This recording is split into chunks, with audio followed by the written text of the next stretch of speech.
That's fun. Hey everybody, how's it going?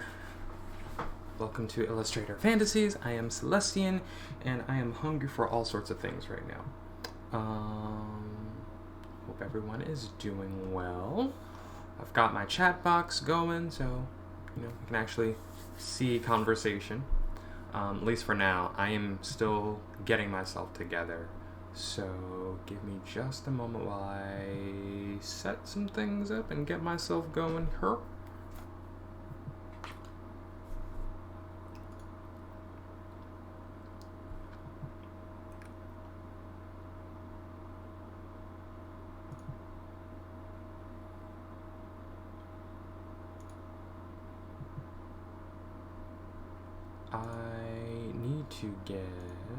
There we go. I need to get a different captioner going.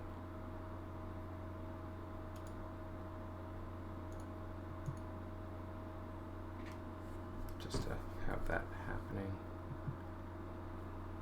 So probably should put a shirt on.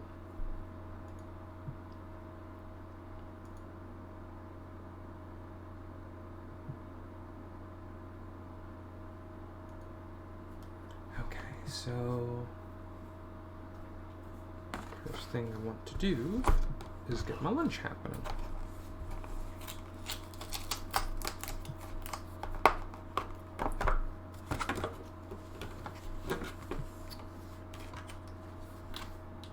Okay.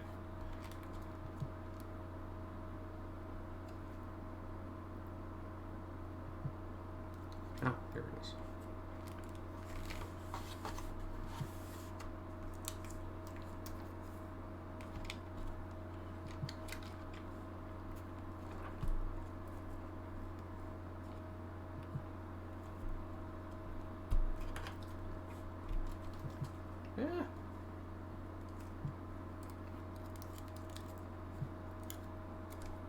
So first things first, my schedule has in fact changed, just as I knew that it would with school coming back to being a regular thing in my life. So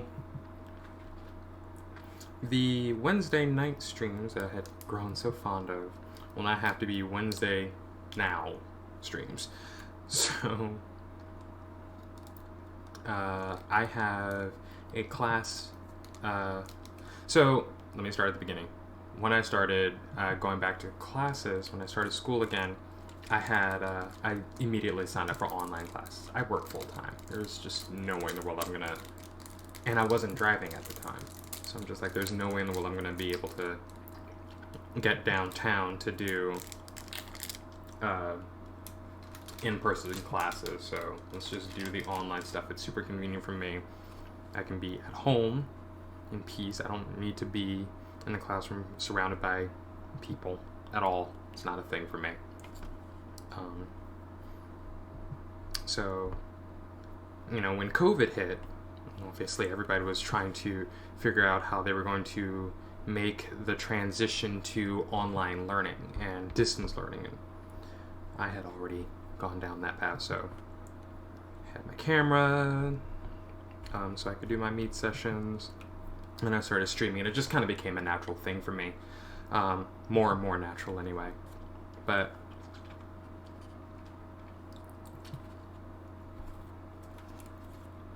now, with COVID, it's interesting still seeing people kind of, struggling to kind of make the transition to online learning.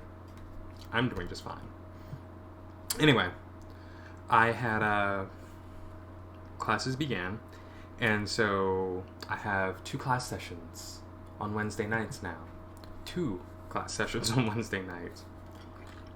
And it's always really kind of up to the scheduling conflicts that students as well as the instructors need, because the instructors are not just teachers, they are full-time professionals within their fields. So they're doing their own thing at, other times of the day. So class meet sessions are usually set up around what's kind of going to work with both student and instructors.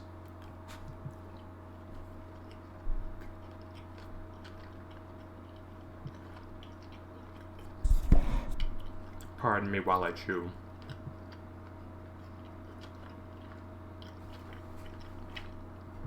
And so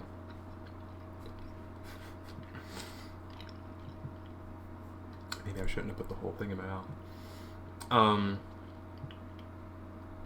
And so both my instructors started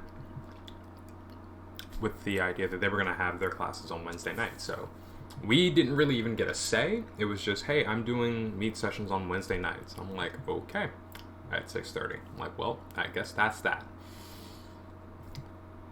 Maybe I could probably squeeze in a stream at 7-ish, 7:15.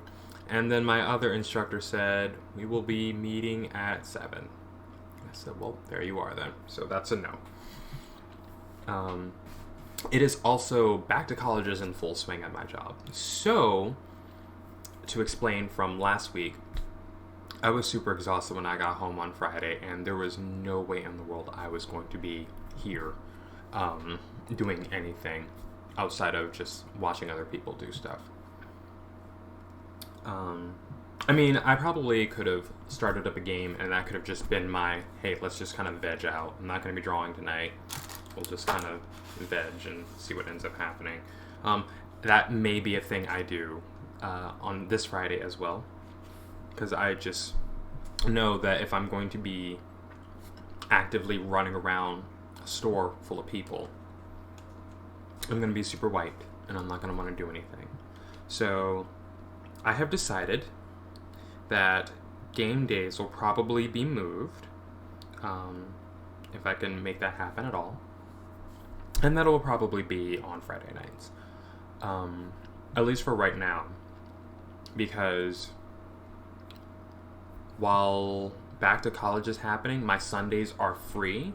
But now that school has started, it's kind of my last day to get homework done for the week before. So I like to, kind of get through all my assignments through the week. But Sundays are like, okay, this is the last day that I can do this.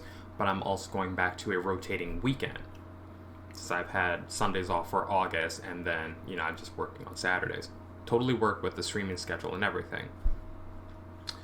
But now that that's, work is going back to normal, sort of. Well, no, it's going back to normal. Nothing really has changed at the store.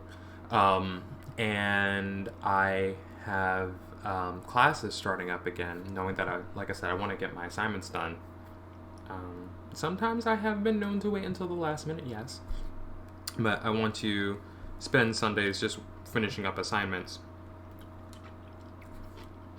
It just doesn't make any sense for me to try to squeeze in a stream in the middle of the afternoon when I might not even be available at that time. So, trying to revamp my schedule to make sure it makes sense. So, we'll continue to do Monday night for now until something else changes, but I'll definitely continue to do Monday night.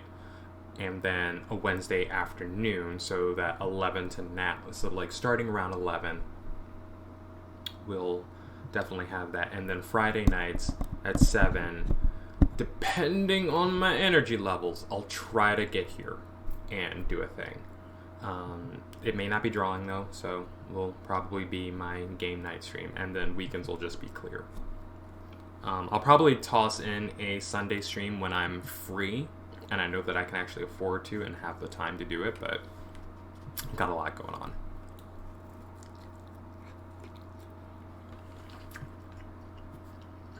I am eating right now.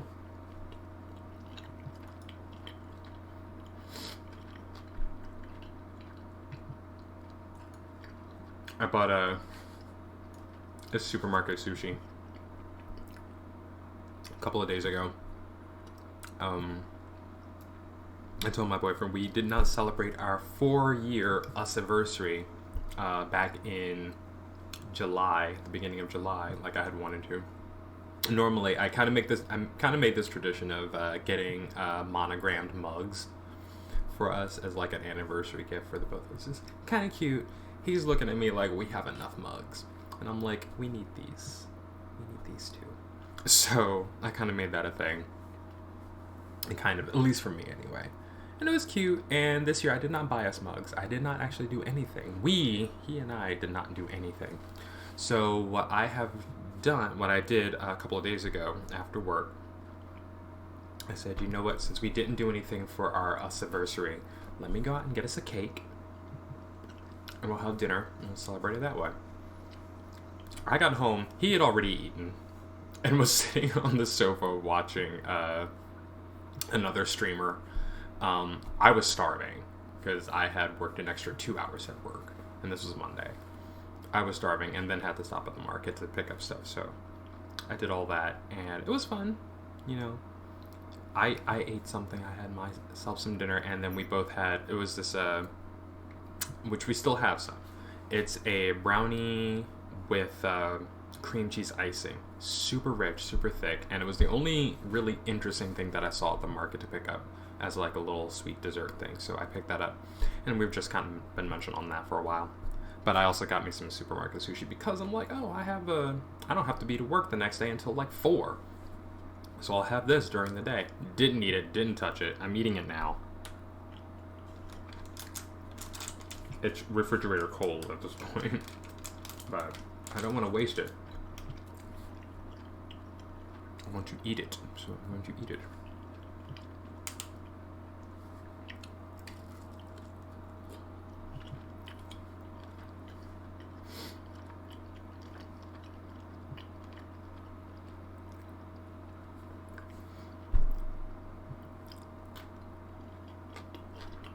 On the agenda today, while I eat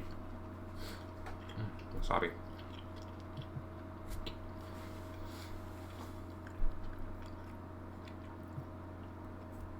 Shellbinator46 has requested a 5-minute sketch of her beardy, of her lizard. So we're going to get started with that once I am satisfied with my food.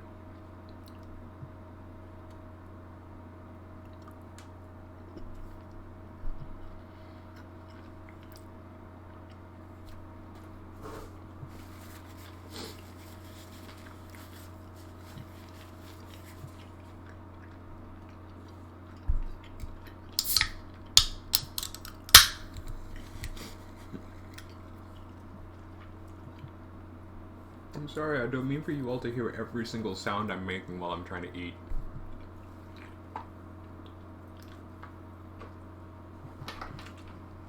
That's just what's happening right now.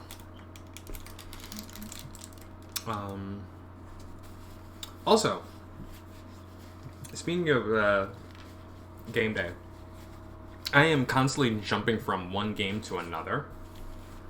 So I'm gonna narrow down the games that I'm playing so that, you know, I have a little more consistency. I had to uninstall a whole bunch of stuff off of my computer last night, and what I wanted to do was Microsoft Flight Simulator, that's cute. Pillars of Eternity.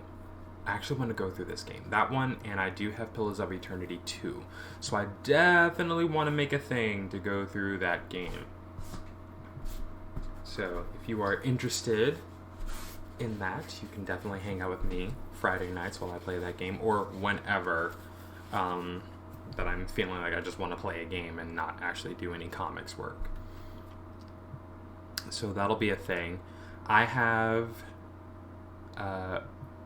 Magic the Gathering Arena, which I was playing with that a little bit. And then the last one, I definitely want to go back to Darkest Dungeon. So those are going to be my 3 games to play. Kind of looking forward to that. Hey, Generic Nerd. Yeah, I'm looking forward to getting into that. I think Steam has me logged at like 3 hours of gameplay, and that was probably just being AFK. I did not do anything in that game when I started it up the first time, so it'll be fun. I have seen some really great things about Pillars, and I've heard some really great things about it. I'm like, okay, this is probably going to do that thing for me. It's probably going to be exactly what I need. I'm super nervous about playing Magic the Gathering Arena on stream. Because, you know, there's so many pro players. I'm like, I am complete 100% amateur at Magic right now. I used to play years ago when I was a kid. Years ago. 2 decades ago, when I was a kid, I used to play. Not so much lately anymore. I love the card art, and I think that's what really got me into the game was, oh, this is a trading card game, and look, the art is amazing. And me being a young artist, it was really, really inspiring to see a game that revolved around, really great art. So, and, I love Magic, so, in general, not just Magic the Gathering, but anything Magic-y related, I'm a big fan. So I said, well, I'll play this, and I wasn't the best player, but I could beat my cousin, and that was the most important part. So I kind of stuck with it for at least maybe a couple of years, and then I just kind of fell off. Lots of different reasons for that, but I'm looking to get back into it, and MTG Arena looks like it's super fun. I've actually played some live matches with actual people, not just the AI matches, but it's a fun game, and so I can definitely say, okay, I can get behind this.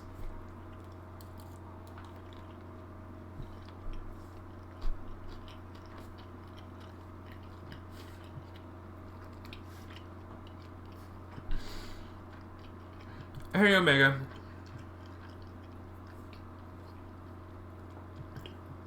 Omega Pirate, how are you? It's going really well today. Just kind of hanging out, eating my lunch before I get started with drawing. I have some comics to work on. Well, some pages to work. I've actually got drawings to work on.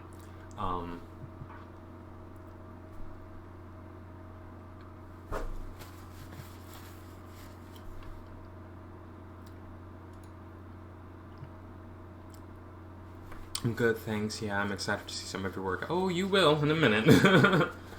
You will in a minute. Just gonna check something real quick. Okay. So that is that. So that is MTG Arena, and then of course I do want to go back to playing Darkest Dungeon. So today we will be doing a 5-minute sketch for Shelblinator for Shelby, and then there was something else I wanted. Oh, that's right. I actually wanted to redesign my emotes. They're fun and everything, but like I want something that's a little more me, a little more who I actually am, and I think my emotes, I mean, they're not bad, but there's just something that's missing, something that's just not quite 100% all the way what I represent as myself. So I want to redo them. I'll show you what they look like right now. And, being an artist, I do all my own stuff. So this one, Ever Never Ready, I love that one. It's actually hilarious. That one's kind of me. And that's really just kind of like my own joke about myself and, never really being ready on time for anything. Especially when it comes to streaming. I'm always like, I never have my stuff waiting for me, ready to go. So I do like that one. I might keep that one. I don't know. And then there's some others that are just not really available as like right now for most people. So like that one, the Get It, that's definitely much more of a gamer emote. Kind of that excited, yeah, get it, kind of thing. And I'm like, I don't want anything that's like, that needs that level of interpretation for people to understand what this is about. So I'm definitely going to redo that one. And I think that's a tier 1 too, so like,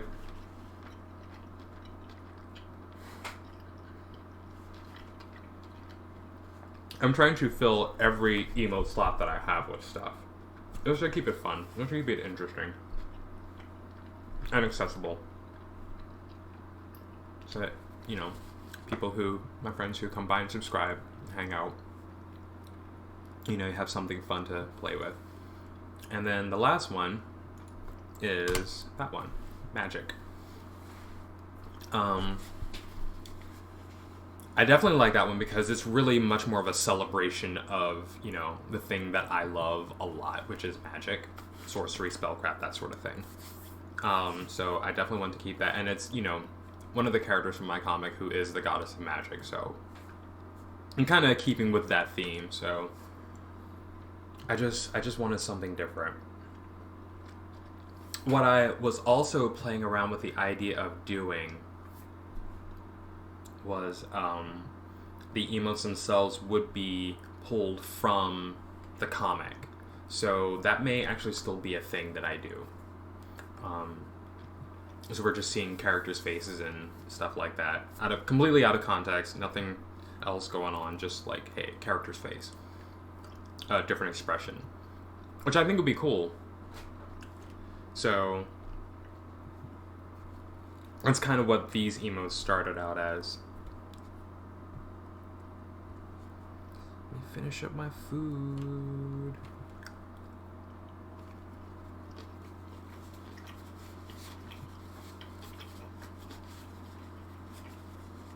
And Omega, if you were interested in checking out my work, pardon me while I chew, I do have my Instagram listed, my Instagram panel in the chat, in the panels down below. You can definitely check on my Instagram and see my most recent drawings from, you know, kind of this year when I started really using Instagram for posting my art. You'll also see some cat pictures because, of course, you'll see cat pictures. Yeah, absolutely scroll. Absolutely scroll. Speaking of which, I almost forgot. I have opened my inbox for commissions. So that is definitely a panel that is down below. So you'll see that. I will look at this and I will read this right now in case you want to take a look at it. Commissions are now open. If you'd like me to do some work for you, send me a whisper here and let's talk. You can also... you can also, like, find me on Twitter. You can send me a direct message on Instagram or Twitter, or even Facebook if you're interested in commissioning me for a piece that you want to do. I also have a link to my website right here in my About window, which is also down below. If you click on that, it'll take you directly to the Illustrator of Fantasies website. And there is I actually do need to update that to reflect that I did open my inbox for commissions, because right now it says that I'm not taking commissions, but I am. I'm telling you that I am. So you can definitely do that and send me a message there. So there's lots of different ways to actually reach out to me to say, hey, can you make this thing for me? Only thing that I really ask is, well, there's 5 things that I really ask, but the most important thing is that it is fantasy themed. Illustrator of Fantasies, that is who I am, that is what I do. I'm a fantasy artist. Keep it fantasy themed. And then we can, discuss the ins and outs of it and everything.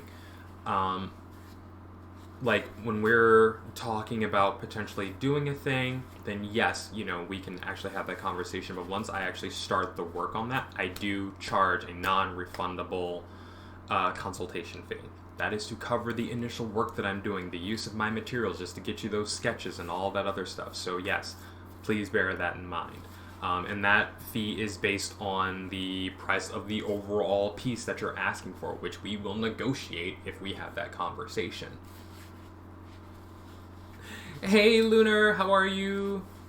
Can you keep being your wondrous self? I mean, I hope so. I really hope I can keep being my wondrous self. That's what I'm trying to do.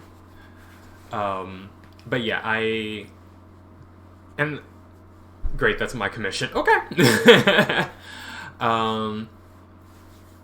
But that is kind of a thing. And yes, all work is paint on paper. I only do traditional work. I do not have the means nor the tools to do digital work, so I'm probably not the person for you if you are looking for a digital piece. Nothing libelous, scandalous, or anything meant to intimidate, humiliate, or denigrate any person or group of people. I think that's pretty self-explanatory. That's self-explanatory.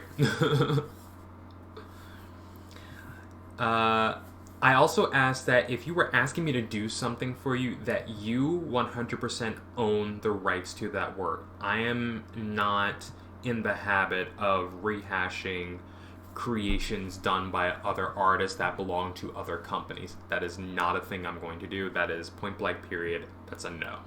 That's a no. Omega, I try to make the rounds as much as possible just to see what other people are doing, because I have a wide interest in lots of different games, and I just like seeing what people are up to. So that's kind of why I do that. And finally, 30-day lead time. I have to remind people every once in a while that I have a full-time job already working regularly. And as I said earlier, classes are starting up, have started this week. I'm not going to be able to turn around a piece for you in like 3 hours. It's just not going to happen. It's not even going to happen in a weekend. I'm going to need at least 30 days to complete any commission piece. And like I said, we can negotiate all of those details and everything when we are actually talking about it, but like those are really the top 5 things that anyone who is looking to get me to do work for them, those are the top 5 things that I need everyone to understand. My time is precious, but it's also already occupied. So that's pretty much that.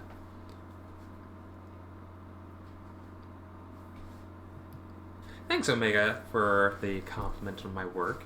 I have been drawing really literally my entire life, and I've always been interested in comics art and commercial art and illustration. So I tend to spend a lot of time just like doodling and just kind of scribbling things and people watching just to see how, things work. So I'm still learning a lot of things. My big challenge right now is animals. So thank you to Shelby, who the many times that she's been in my chat, she'll get me to do one of those 5-minute drawings, and it's some animal. So that's actually been really working. Last week I did a bloodhound, which ended up being the animal that I wanted in my comic. So worked out.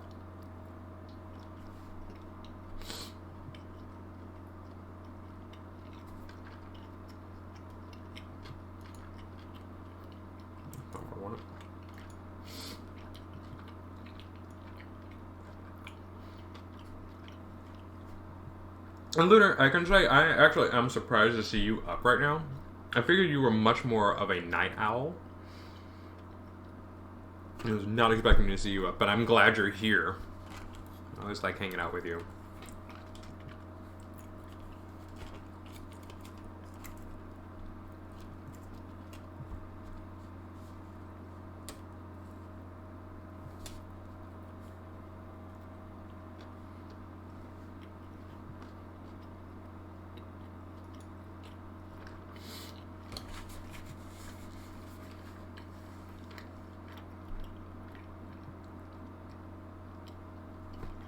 Alright, I promise y'all, I'm almost done eating. So last one.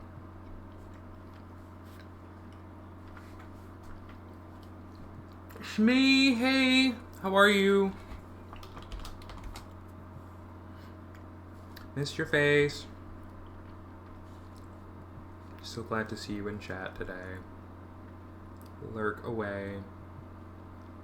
I do have the lurk command up for anyone who wants to step in and just kind of check in and see what I'm up to and needs to go lurk. So that is definitely up. As well as the unlurk command. So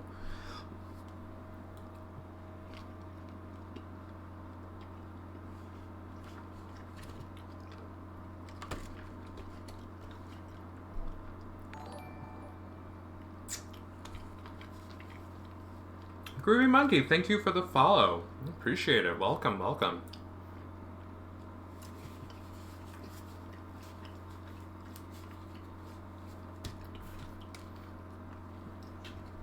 Put this in the trash.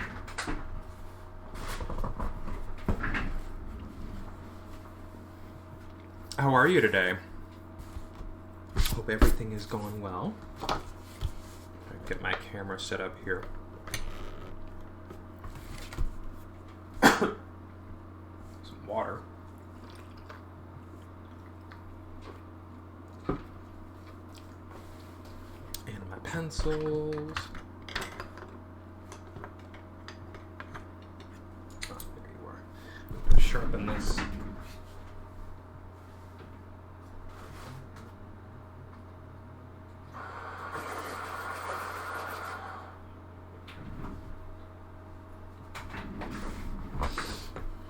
Okay.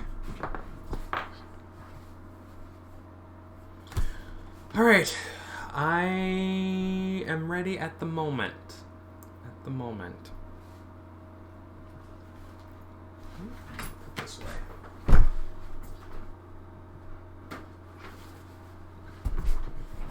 I wanted to go to the comic shop today, so that might still happen after stream. I do have to run and get gas in my car.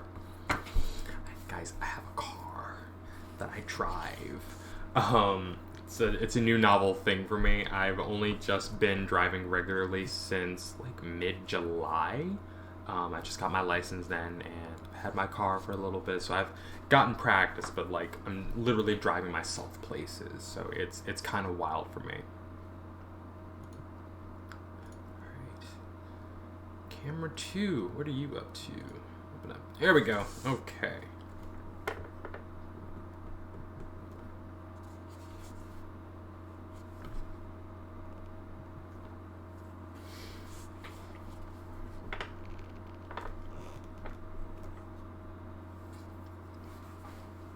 Here we go, indeed. Okay, so first thing I want to do is make sure that my reference is set. Okay, yep.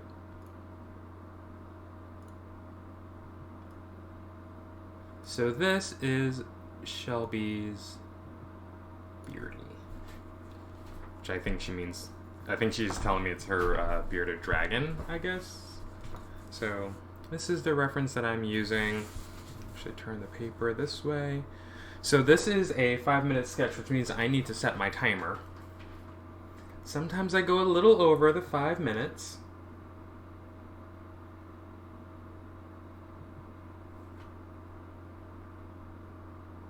But that's okay. I can do that if I want to. There we go.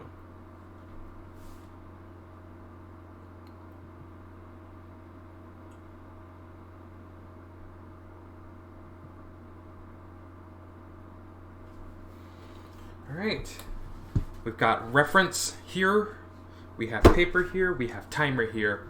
5 minutes begins now.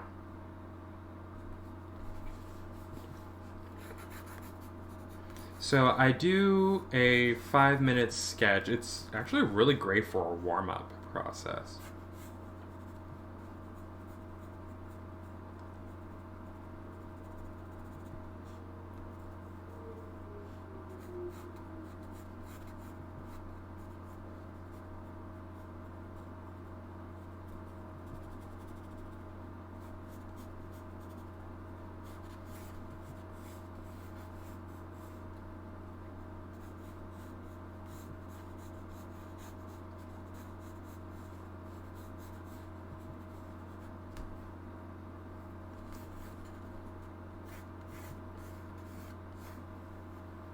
Look at the whole shape.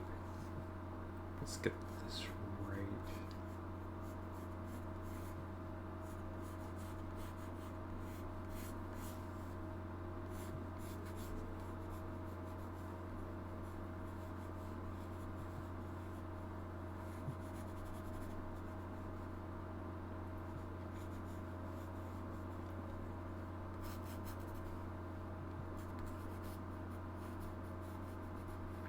And I am using the image you are seeing right now as my reference, so I'm trying to keep everything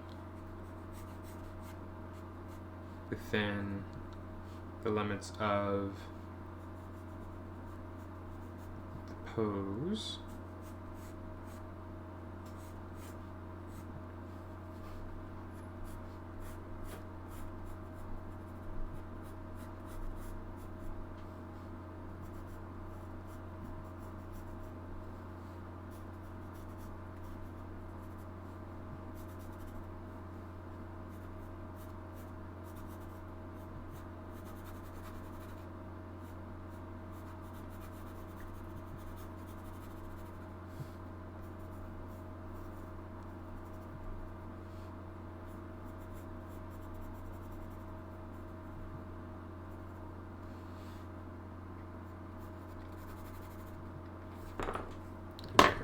for this real quick. Let me get in here, redo that detail. Hope I didn't hit anything. Okay. I have accidentally ended a stream before, so want to be very careful of doing that in the future.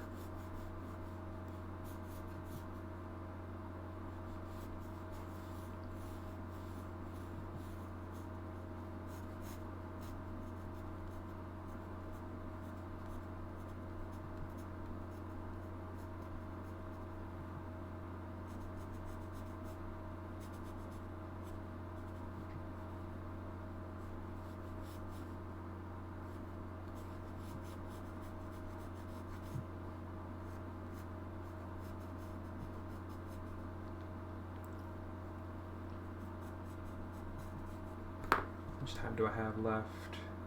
1 minute and 40 seconds. Actually, looks pretty good so far.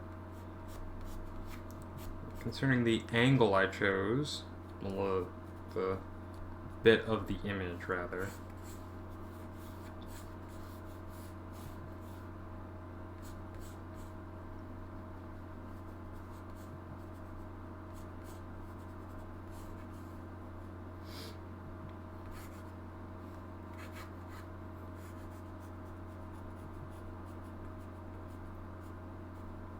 Do that instead.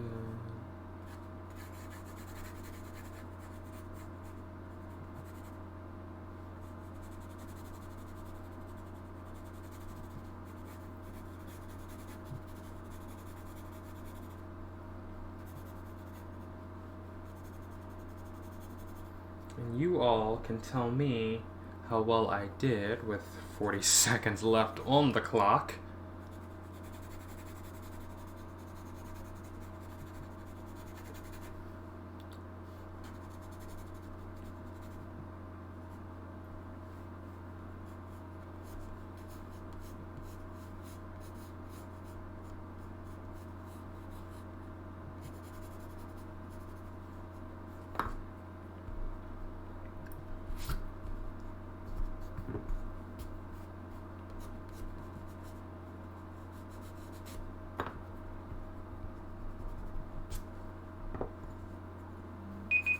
There it is.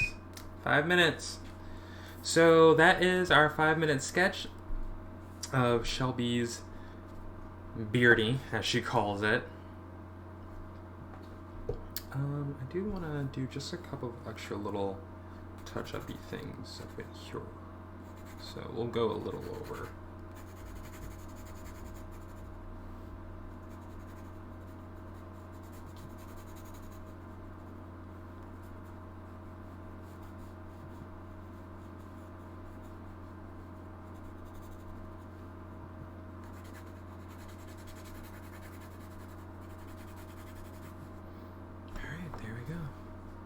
Hey Embro, how's it going? Drawing is something I've always wanted to be good at, but I have an issue with tiny movements in my hand. Aw. Well, I mean, you know, I've seen lots of different artists who have, you know, kind of overcome a variety of physical challenges to, you know, really just because they have the passion and they have the interest and the drive. So I get that, you know, those physical things can be limiting in a lot of different ways. But I mean, if you're really interested in it, I would say, like, do what you can. I mean, there's lots of different ways to create art. So, you know, maybe, you know, I know there are different ways that artists have overcome their own physical challenges to say, hey, I want to make this thing, and they've found a way to do that. I'll have to look up some resources for that, and I would totally share that with you once I actually do discover some. Crazy talent, I can't even draw a stick figure. It's so good in 5 minutes. I have been drawing my entire life, so it kind of comes naturally. It kind of comes naturally, but the timing is the skill part. So timing is the skill part. Thank you, though. You know, it's so funny because lots of people tell me that they can't draw a stick figure. I'm like, you can. And that's always the way to start it. The best word to describe my art is abomination. Hey, you know what? There is a place for abominable art. Don't let that stop you.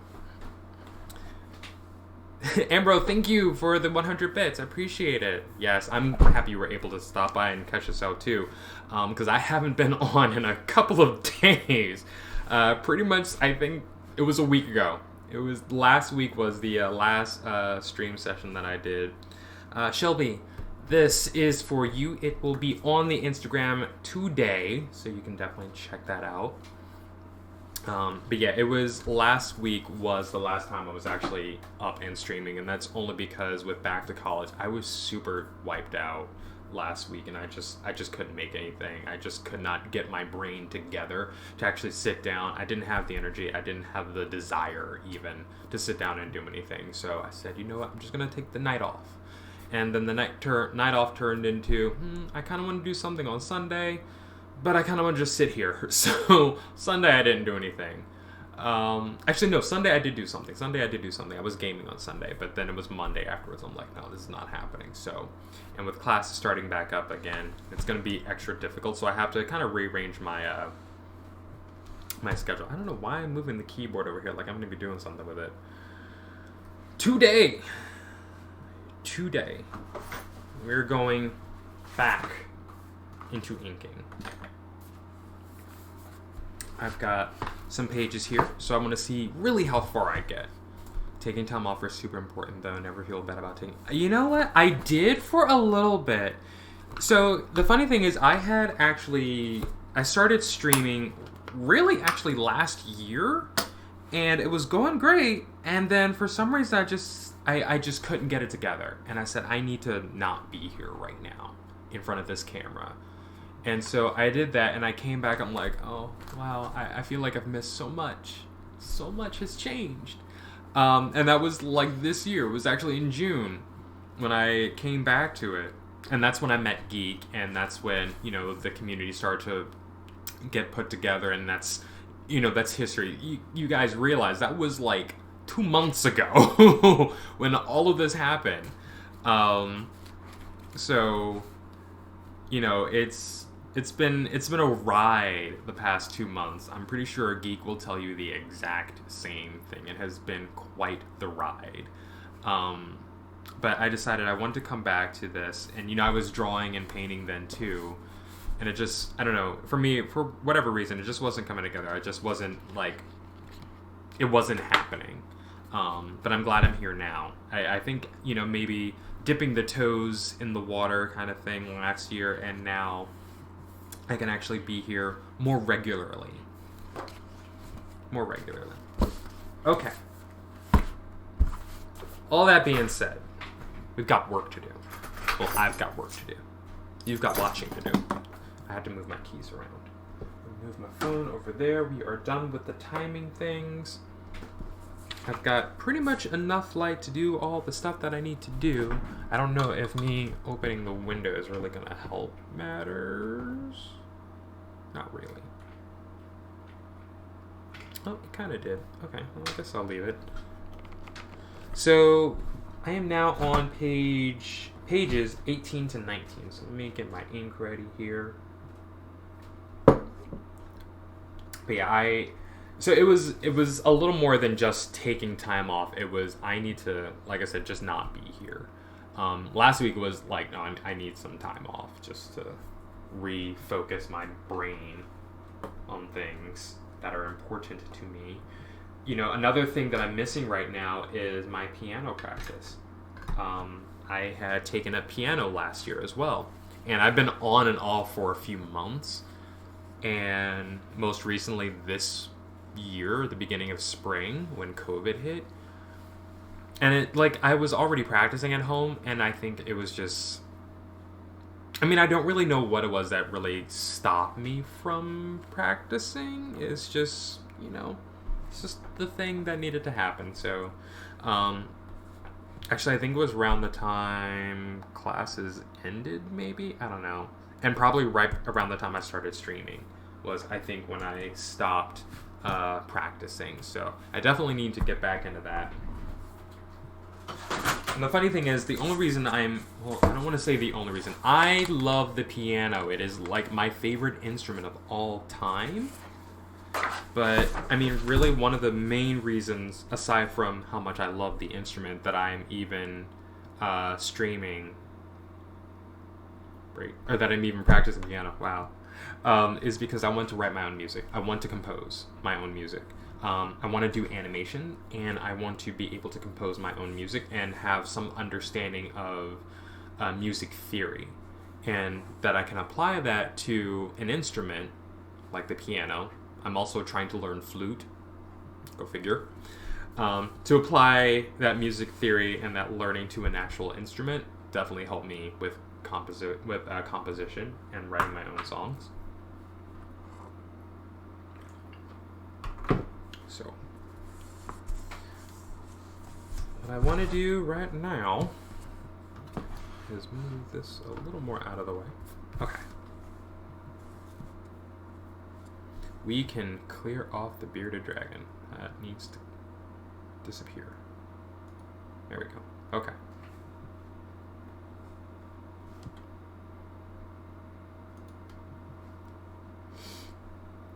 Okay, so I need to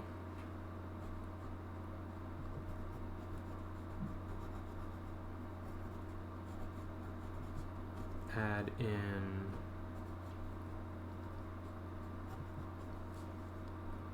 jacket there, down here too.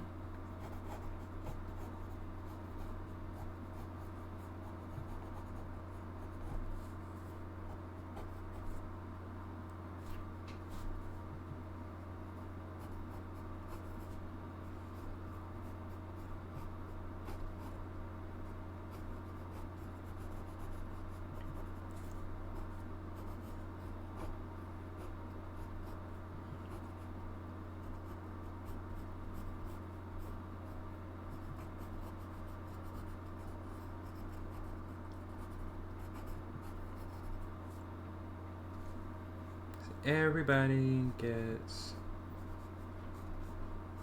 same jacket.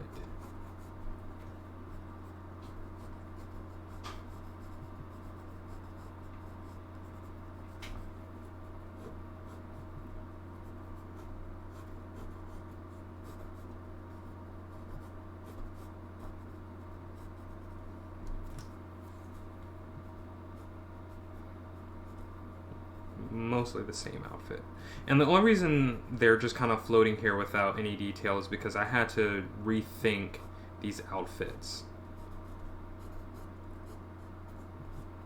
And once I did, then I said, okay, I can actually put them in like actual clothing now.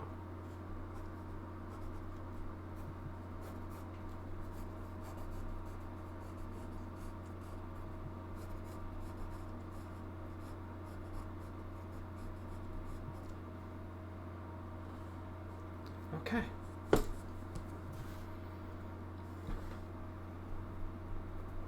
Shaking up the ink. Oh, you know what I need to do first? Bring this back.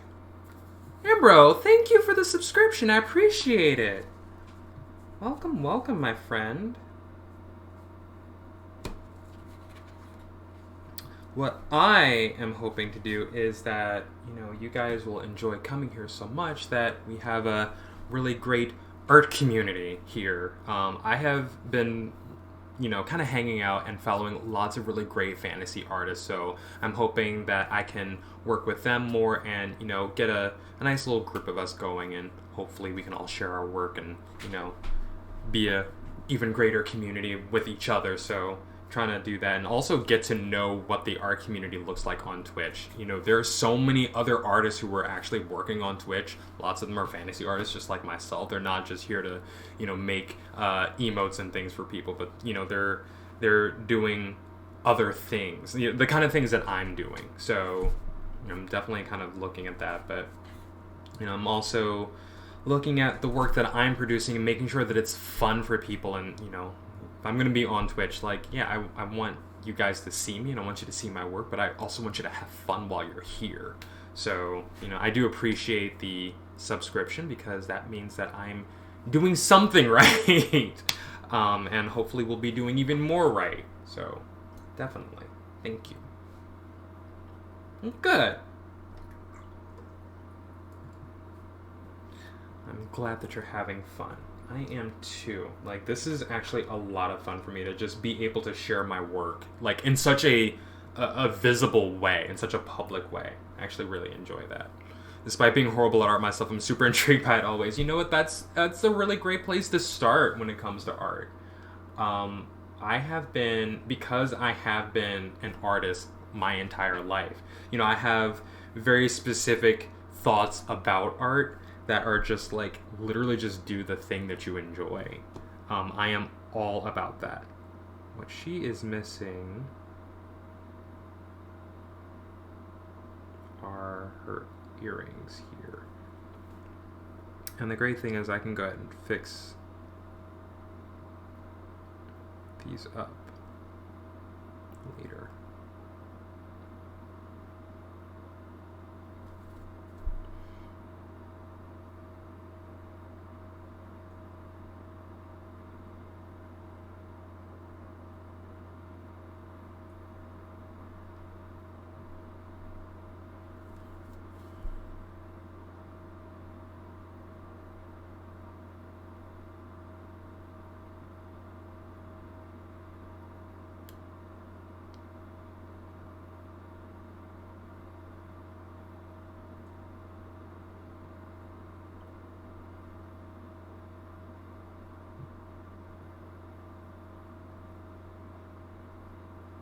There we go.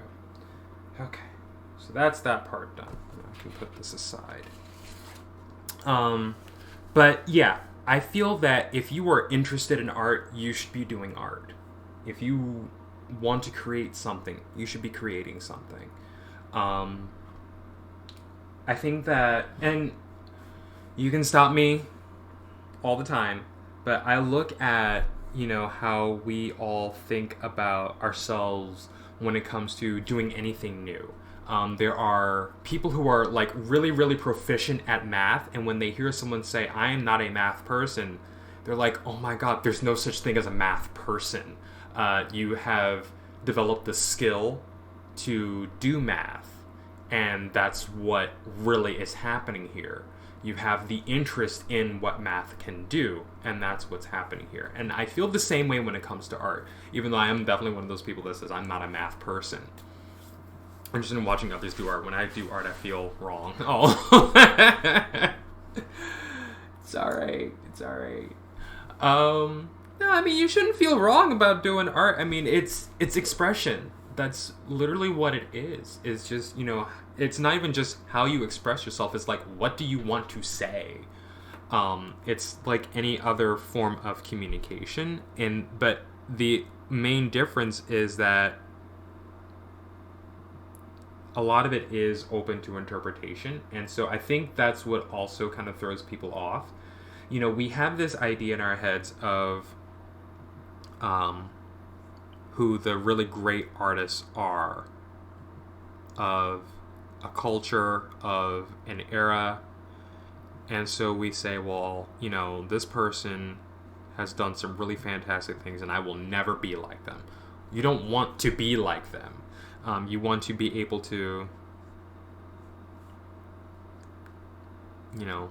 make your own thing and have your own voice and make your own statements. We copy, yeah, absolutely. But, when I was first getting into art, who I copied a lot from? Frank Frazetta. He was definitely one of those artists whose work really, really influenced me. And I grew up, in that age where, you're seeing his animation and his illustrative work pretty much everywhere. So it was definitely a thing for me. He was like that person for me when I was a kid, when I was growing up. And then I, discovered other artists as I developed my own skill and as I was in school. And so, I got to see other artists and what they do and how they do things. And, like, like for me, I didn't have the eye to see, how they were influencing each other and how they were influencing other people, but I did get to see they're doing what I want to do. So maybe if I just do what they're doing, then my work will start to look more like them. It did and it didn't. But the point was, like, as I was developing my skill, I got to see my own challenges and how I met those challenges, and I ended up developing my own style so that I could just create my own work. And it was identifiable as mine, and you could never confuse my work for anybody else's. Even though I always said, well, I want to be like this person, I want to be like that person. When I was a kid, as I grew up, I said, well, I want to be like them in that I want to have this be a career for me. And that's what it turned into. So, I feel that, hey, if you want to watch other people do art, absolutely. That's what I'm here for, to hang out with, and you can definitely check out my work.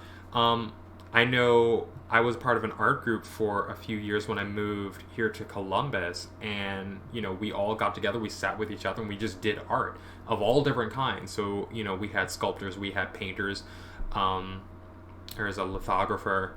So, we all learned from each other. Some of us did a variety of things. We all just kind of hung out and just watched each other, and it was a really great environment for us to just kind of sit and hang out and just make art. And there's always a place for that, I think. But I'm also of the mindset that if you want to create art, you should create art. If you want to do it, then go ahead and do it. And, it's not always going to look the way you want it to at first, but you end up, I think, with continued practice and just, like, regularly doing things, I believe, like, if you don't want to do it, don't let me force you. Don't let me talk you into it. But if you are interested, if you absolutely are interested in making art, I encourage you to, find the type of art that, you can really get into, and that you're like, what, I can actually do this. Maybe not as a career if you don't feel that's where that's going, or maybe it can go that way. But I say go for it.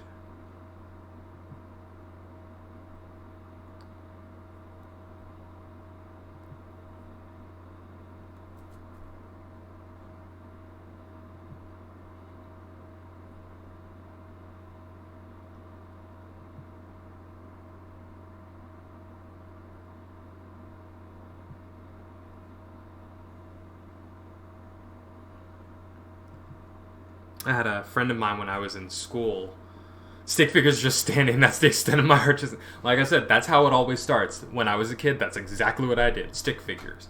And the great thing about stick figures is that's really how a lot of the great poses start. So, and there's something to be said for just letting stick figures be stick figures.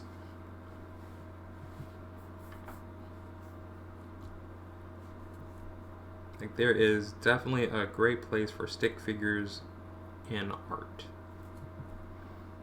When I was in college, I had a friend who, she, like, we were at an art school, and even she doubted her art skills. She's like, this doesn't look the way I want it to, and I'm like, okay, well, what are you trying to do? That's how it always starts. What are you trying to get it to look like? Well, I wanted to do this. I'm like, okay, so let's go back to the basics. What's your gesture look like? Okay, you've got that. How are you constructing your composition and your image? Okay, let's look at that. You have this figure here. I can see what you're trying to do, and I can tell you, yeah, your anatomy is a little off, but honestly, it looks fine. So let's get this to where you can recognize this. That's like a lot of the cartoony stuff. We're exaggerating the features and the gestures and all that stuff. There is literally a place for that. So I tell you, and bro, you do, and anyone else who's listening, you do not have to feel guilty about the way your art looks. It is loved. I promise you, it is loved. You created a thing. That's the most important thing.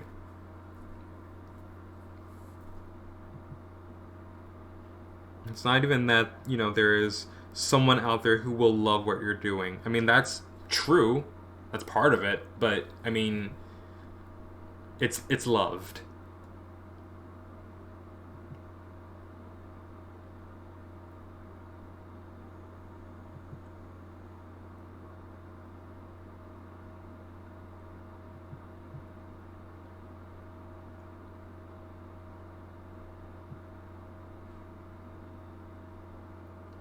when I was a kid and growing up, kind of went through the same things. My work, was not always the greatest. I had my days where I doubted myself and, challenged myself to do better, and it still didn't come together the way I wanted to. Sometimes you just need a break. And, a lot of it was like, I recognized, like, hey, I'm a much better artist than this. Like, what's happening here with, what I'm doing?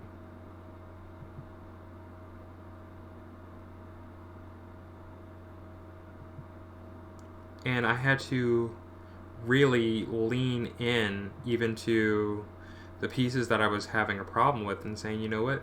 Yeah, I'm glad this is just a sketch, just a thing in my sketchbook that I don't have to share with anyone. And then, as I got older and I looked at it, I'm like, actually, now that I've developed some skill, I see that there really isn't anything wrong with this. It was fine. If I just tweak this one little thing, suddenly it's exactly the way I want it to be. And it takes time to get there. It absolutely does.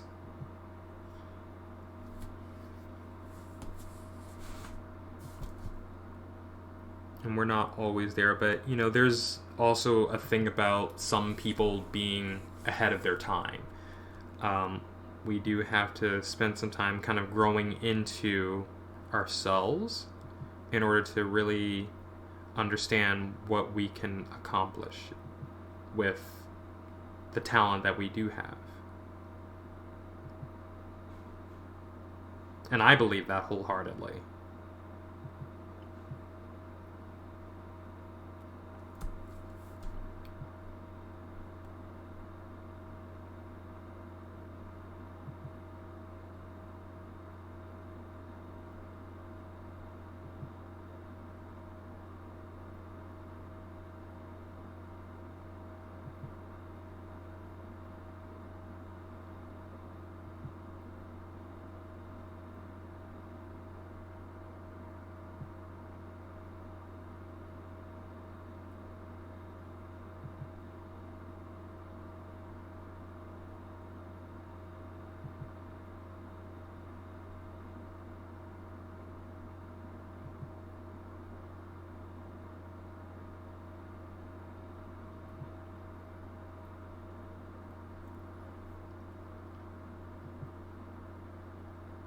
But, you just want to hang out and watch people make art.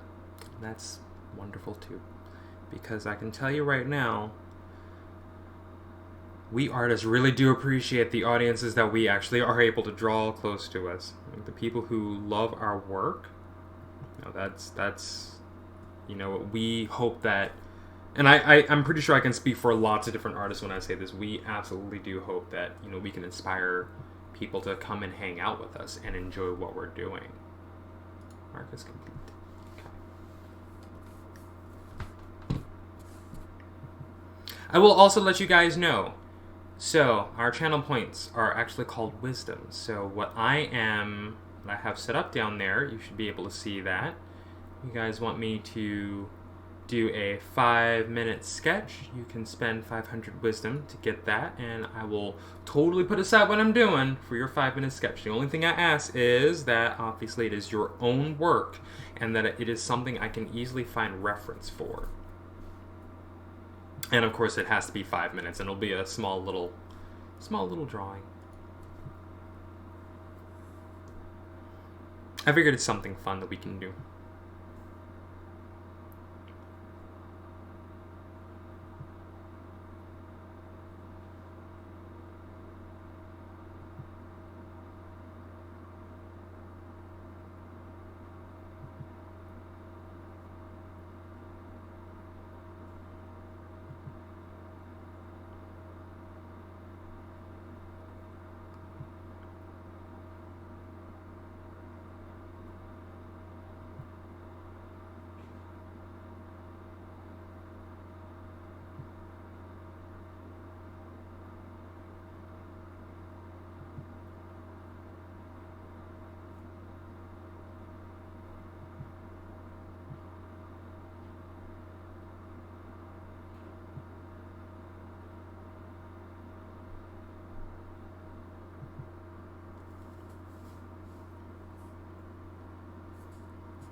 Come down here. Get her ponytail in there.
Inking is always kind of a dangerous game for me.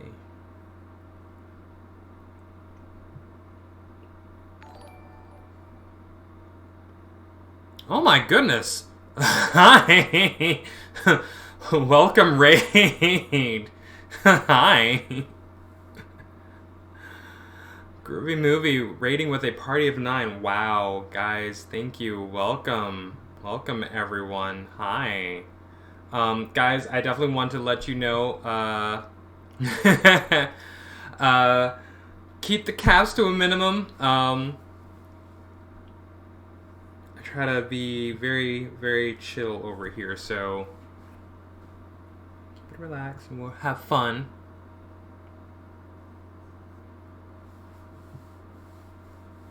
So definitely don't do that. I was so here's the thing, like, you guys are welcome, like, thank you for stopping in. I told everyone to get hyped. I appreciate it. No, I appreciate the hype, I really do. I actually had to be very careful with what I, like, allowed to happen in my chat, because I've had some unfortunate issues. So I want everyone to, like, I welcome you, please definitely come on in. Just be mindful of, you know, coming in, and, you know, I want the excitement I do. I'm just being very, very careful. Had some very not nice people come into my chat one day, so. Thank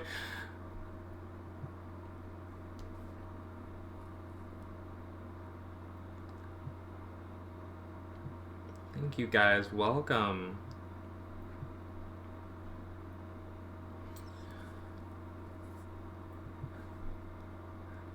So, Groovy, what were you guys up to?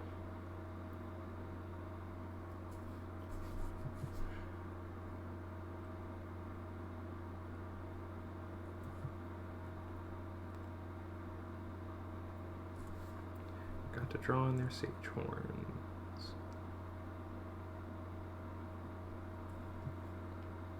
Do I do tattoos? Well, I don't do tattoos, but if you're looking for something you can use as a tattoo, you can send me a message. Check out my commissions panel down below, and, like, you can send me a message and then we can talk about it.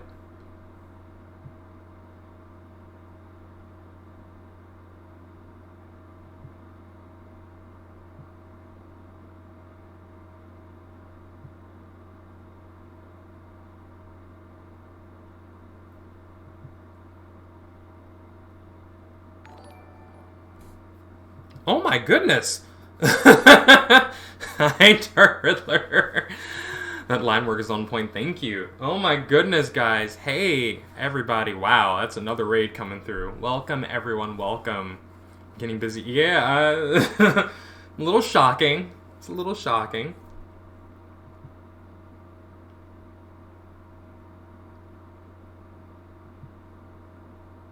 Welcome, everyone. Welcome. What's shaking? Working on my pages for my comic. Kind of been my normal for a while now. Thank you for stopping in. How's everyone doing today? Dark Riddler, what were you up to today? What game were you playing? Were you still playing, oh man. It was the game I know you were playing the other day when I was in your chat. And now the name of it is, like, flying out of my head.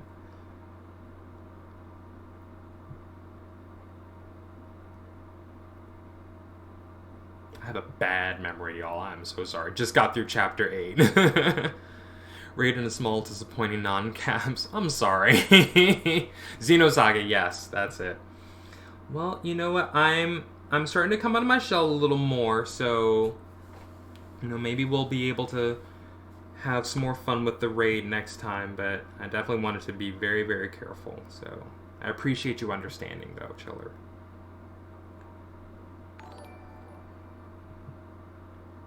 Thank you for the follow as well. Welcome, everyone. So how was Chapter 8 that you got through?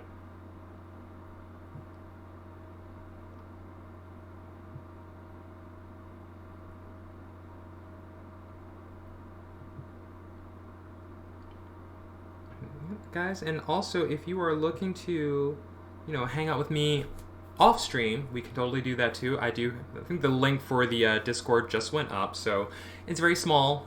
I'm still putting it together, but you're welcome to hang out there and we can, you know, talk about art, music, whatever. What is my art style called? My style. Like, I'm working on a comic book right now, so I mean, I don't really know if this style has a name. You're painting very fine. I mean, right now I'm just working on line art with a paintbrush and actual ink. But that's just because I'm inking these pages right now. But like I said, if this style has a name, I certainly wouldn't know what it was.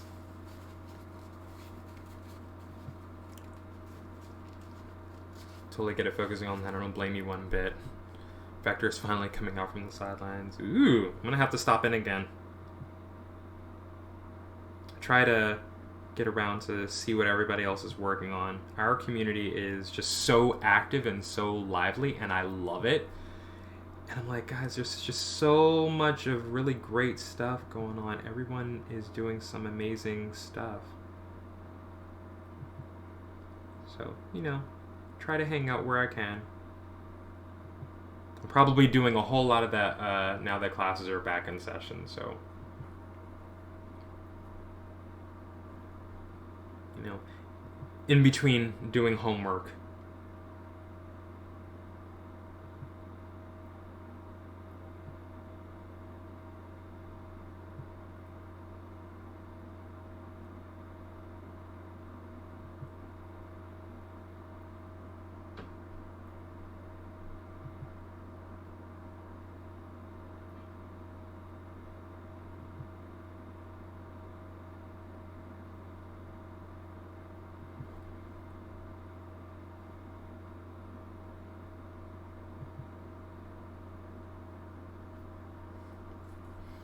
I'm not gonna lie, I want to personally see your finished project. Am I young and a student? Yes.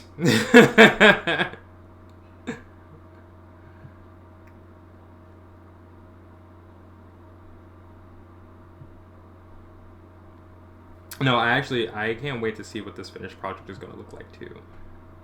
I have made comic books before, and just never like this, so this is kind of, you know, what I wanted to do, like really getting into the more traditional comic art style. Boots on over there.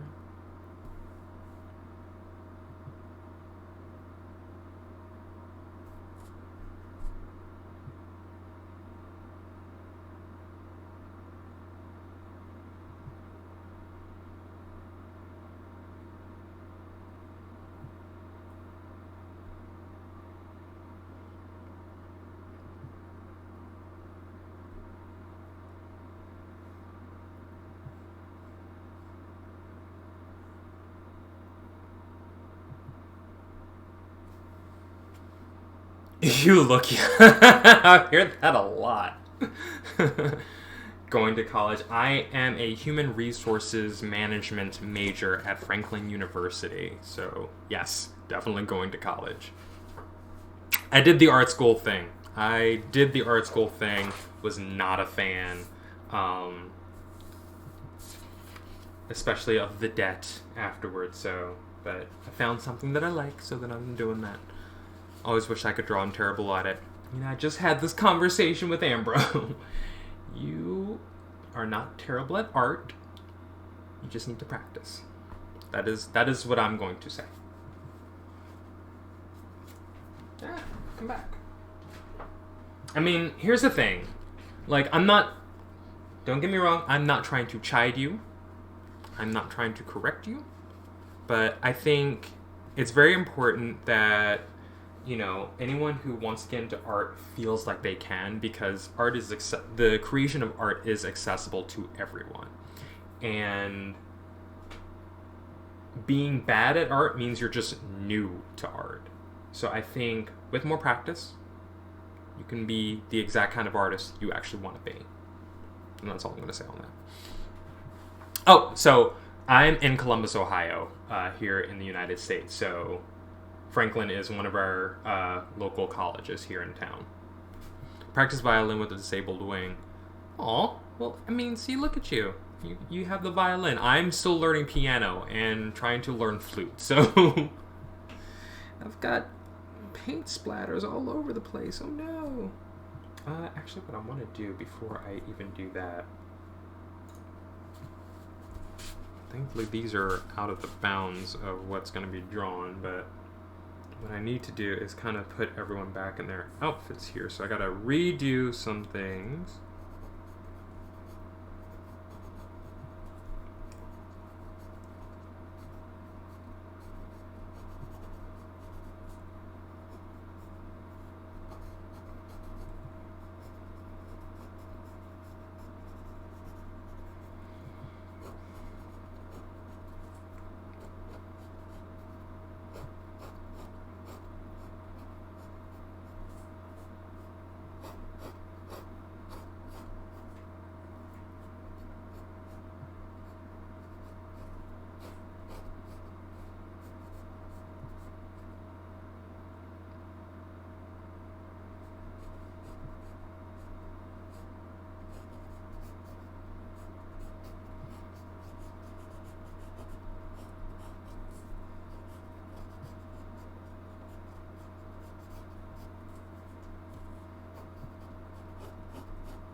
I'm not too shabby. My cousin's fantastic at woodwinds and the flute in particular. Thank you. I like I said, this is a lot of practice. So, like, I can tell you right now what I used to do. I used to do a lot of copying. And it wasn't until, I don't know, maybe I got to high school that it was, you know, kind of mentioned that, hey, maybe you can do less copying and more just, like, studying real figures and forms.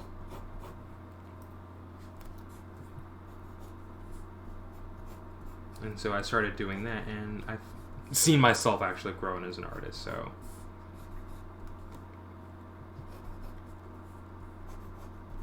But yeah, I definitely want to learn how to play the flute. Like, it's one of those instruments that I've always been interested in, as well as the piano, so I'm lucky enough to actually have a keyboard, so I can actually practice on.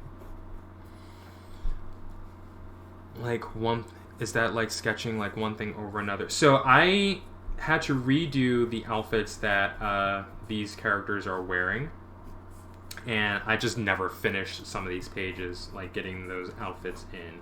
So I'm just going back over and drawing over what I've already put in.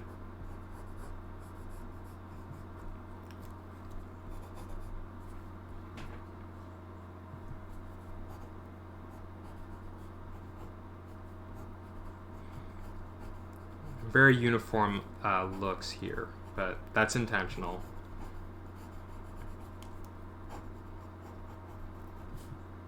These ladies, and every last person in this image is a woman. have their own story that I will get to at some point.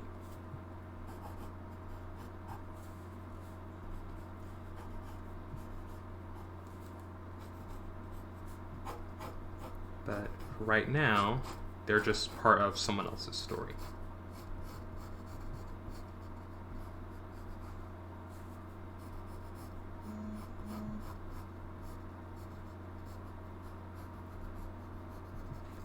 What was that? Phone.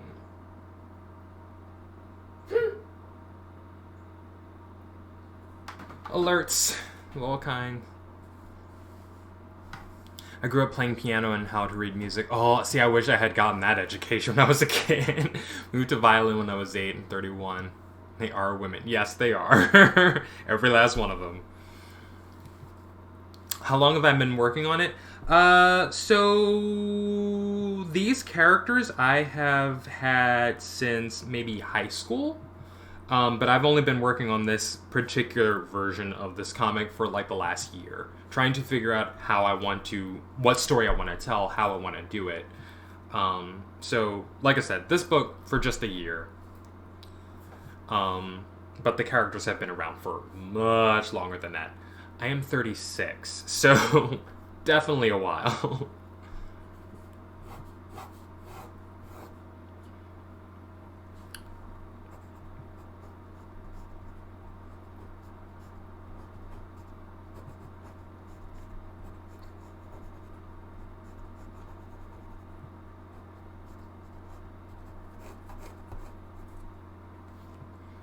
It's gone through, lots of changes, lots of ups and downs, but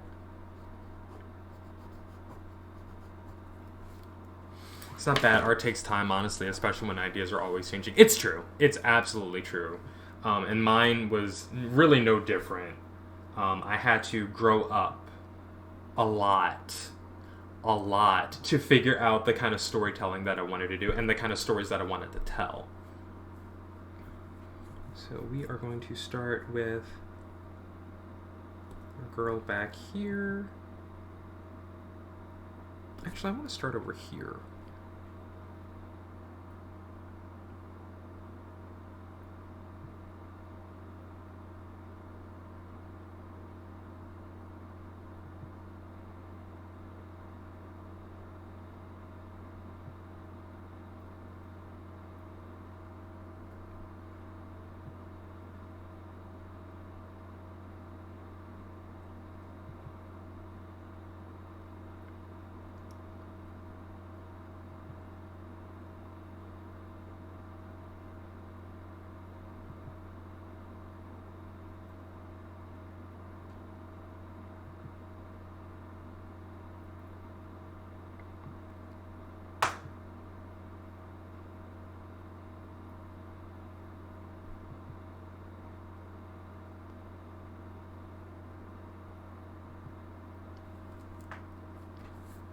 It's the hardest part, though. You have the idea, you made the characters, now the story. It's the hard part.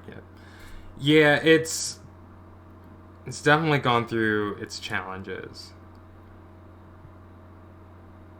It's like I knew, I didn't really know what kind of storytelling that I wanted to do and who I really wanted any of my stories to focus around until maybe just a handful of years ago. And then once I figured it out, I'm like, okay, things now start to make sense. I am very much I move by instinct. So I kind of go with my first impression on a lot of things. And usually that means when I feel strongly about something, it means I should actually do that thing. Or take that particular course of action. And that's how I've learned to trust my instincts. And it's actually won me a lot of good.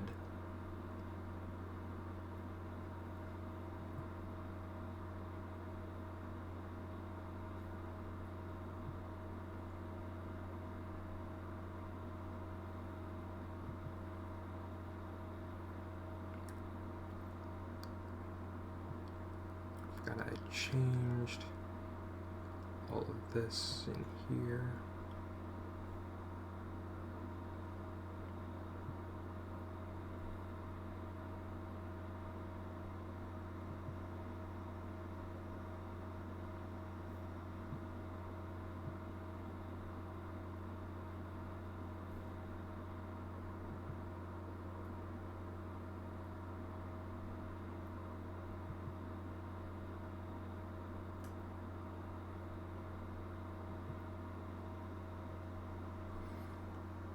But, you know, once I was able to figure out what it was I wanted to do, then everything just kind of started to come together.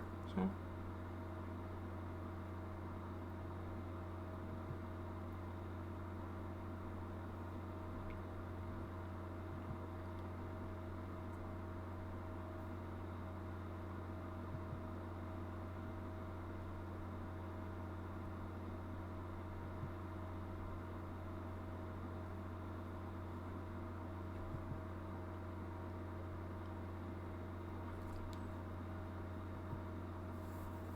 What's that? Do I use what?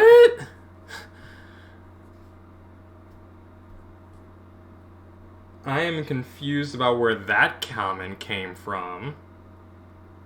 Your face says no, but your arms say yes. I'm sorry, I don't know what you're seeing here.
Scars? There are no scars on my arms.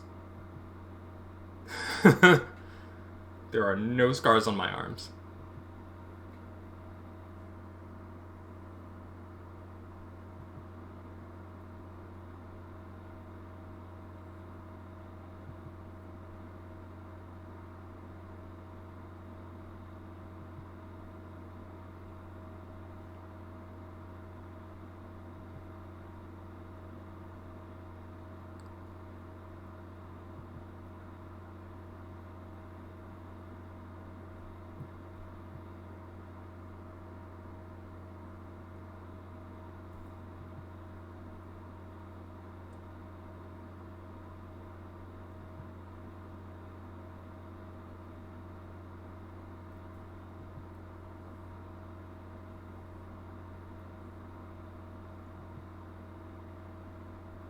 Hey Bam, how's it going?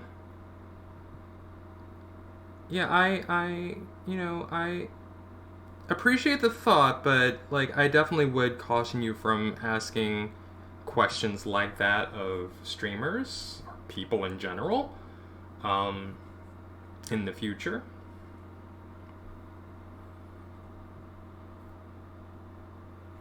What I need to where did this will go? Okay.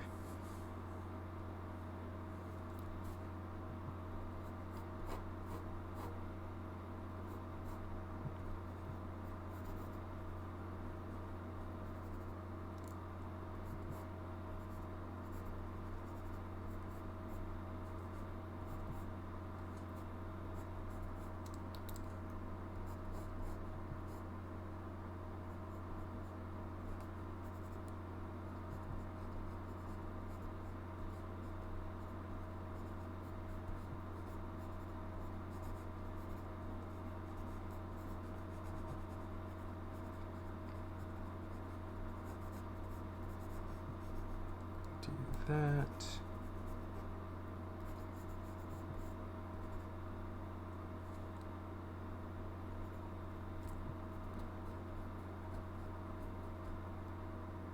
Just hopping on before I decide to get out of bed. Hey, you know what?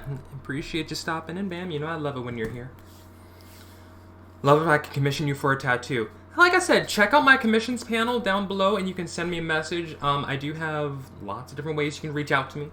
And we can chat about it. Get an idea of what you're thinking of, and then let's talk. Not on stream, though. Like I said, just send me a message and we can talk off stream.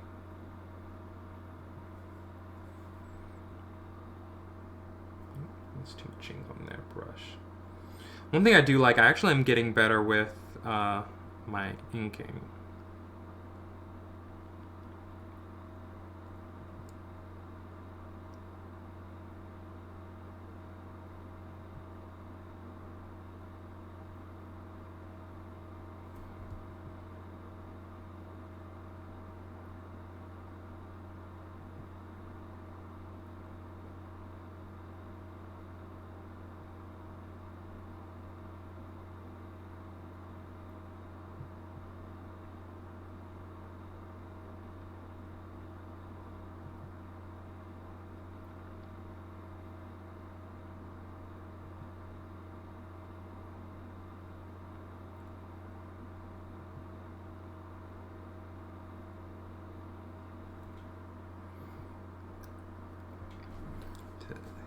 Figure out what else is going to go in back there. I'm not going to overdo that. Let's move on to the next part of this. Like I already have to go back over some pages here with inking, so let's at least get down the more important parts. Like the stuff I can already see.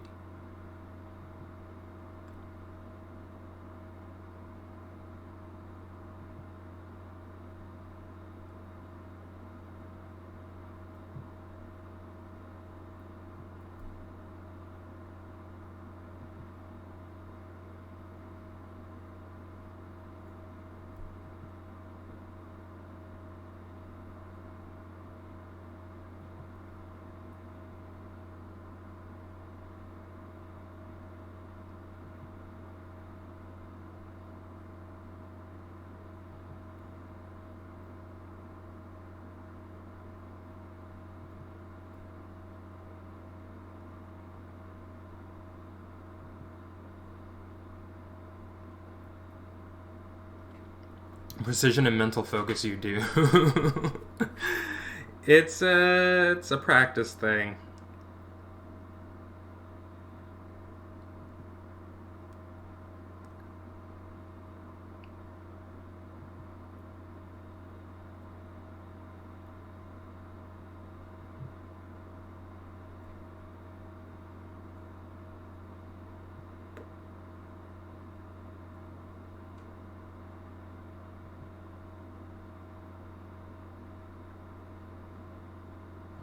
Like, you probably can't see it too much, but my arm is actually shaking a lot. I tend to have lack of practice in my arm means I have unsteady hands, so they will shake a lot. It's kind of like micro tremors, but usually I'm able to kind of get in what I need to do. Have to head off now, but it's been great to see your work and watch you in action. I'll catch you next time. Thank you, Omega Pyre, for stopping in. I appreciate it. You know you're welcome here.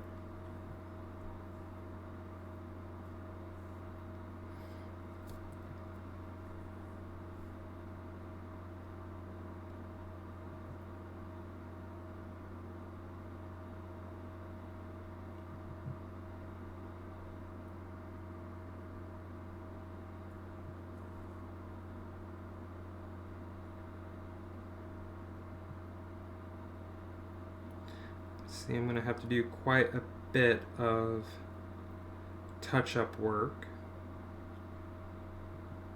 when I'm done inking.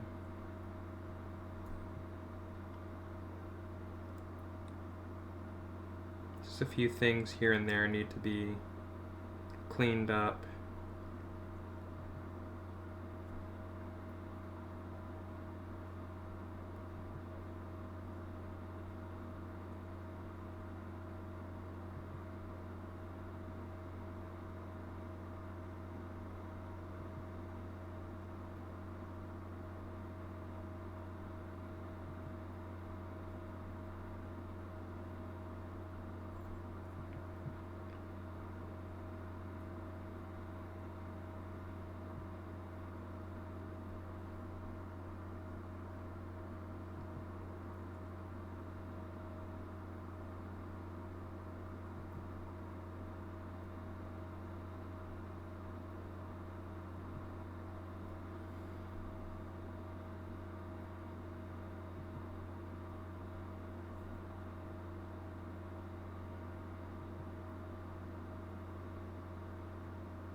Do, do, do.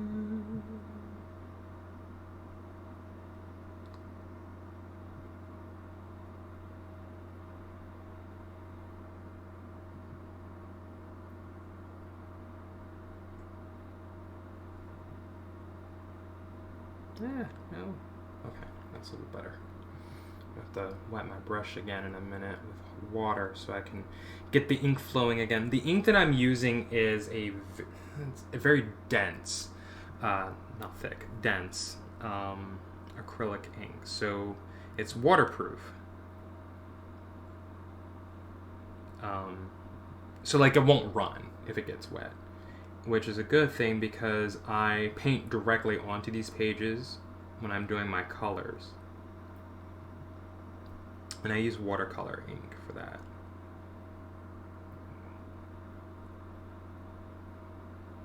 And the last thing I would want to have happen is to drop in some water on these pages and then suddenly the black ink is just running. I actually kind of discovered that kind of accidentally. I was working on another piece and then, I said, well, I hope that this ink doesn't run. And it didn't. Matter of fact, I ended up just, as an experiment, I just washed some water over and I'm like, oh, okay, there's literally no ink is running anywhere. This is perfect. So when I figured out like which one I was using and I'm like, oh, okay, then I need to know that is the one I need to get later. So when I have a couple of bottles of this sitting here, but it's good stuff.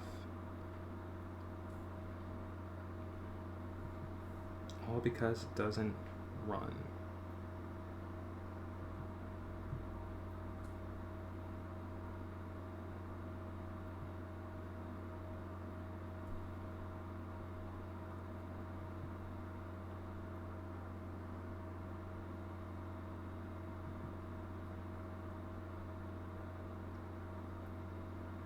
What I do need to do is get new brushes. That's for sure.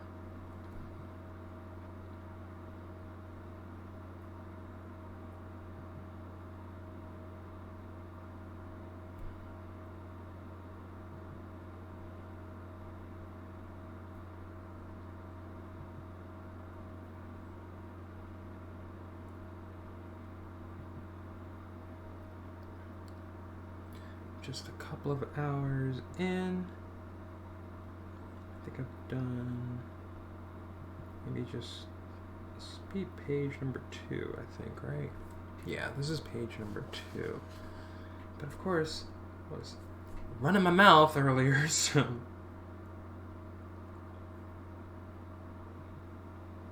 If you can see where I am right down here.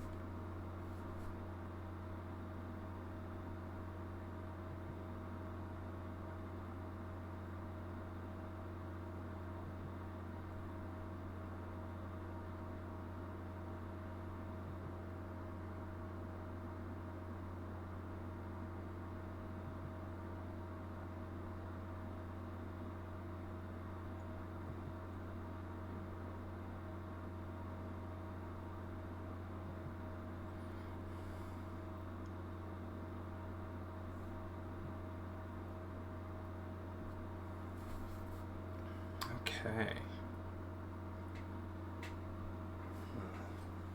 Get this clean.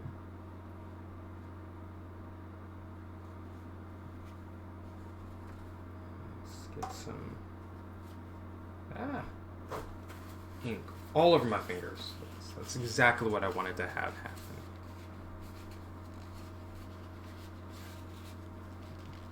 Still lurking, Ambro. Lurk away.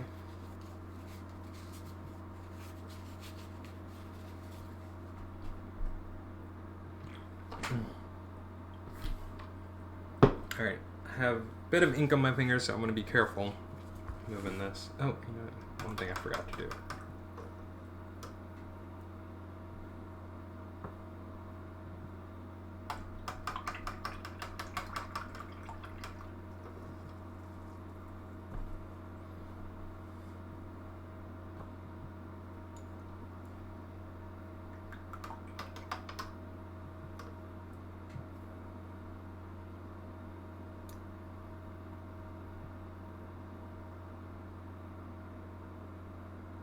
that's water.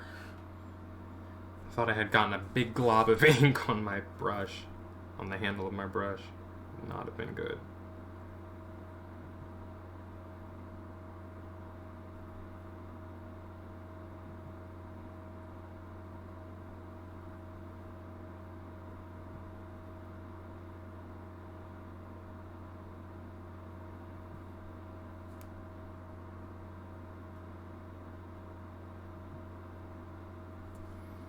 Okay. Put that off to the side.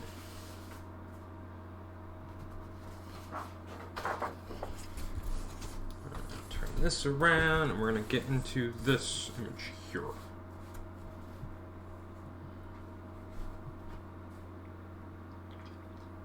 Will this light help me? I wonder.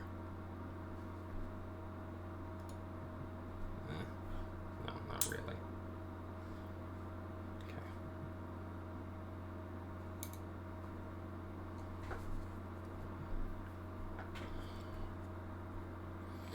Alright, new brush. Fresh ink. There we go.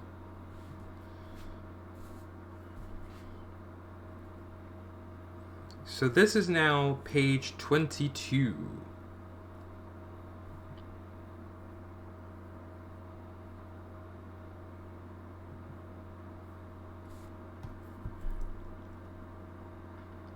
We return to our primary characters for this book, and they are fighting a coagulated nightmare.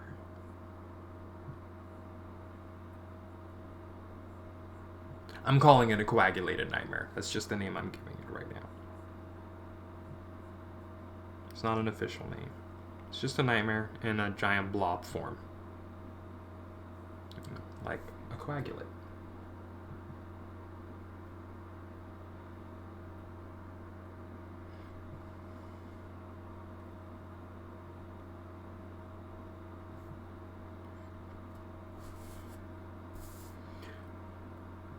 Oh boy, excuse me.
You can't hear it, but I love the sound of the brush strokes on the paper.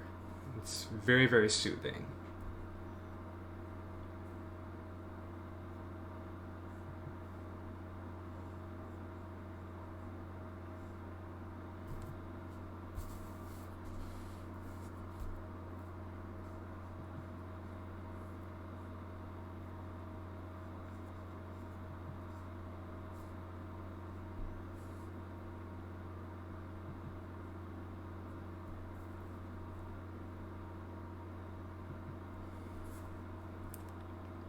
Get giant fro.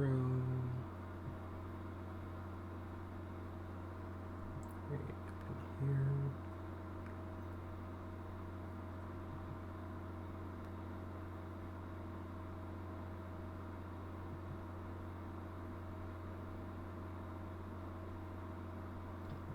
In talking about art style, what I have learned is that it's really informed by how the artist has learned to make peace with their own way of doing things and how they have learned to solve technical drawing problems.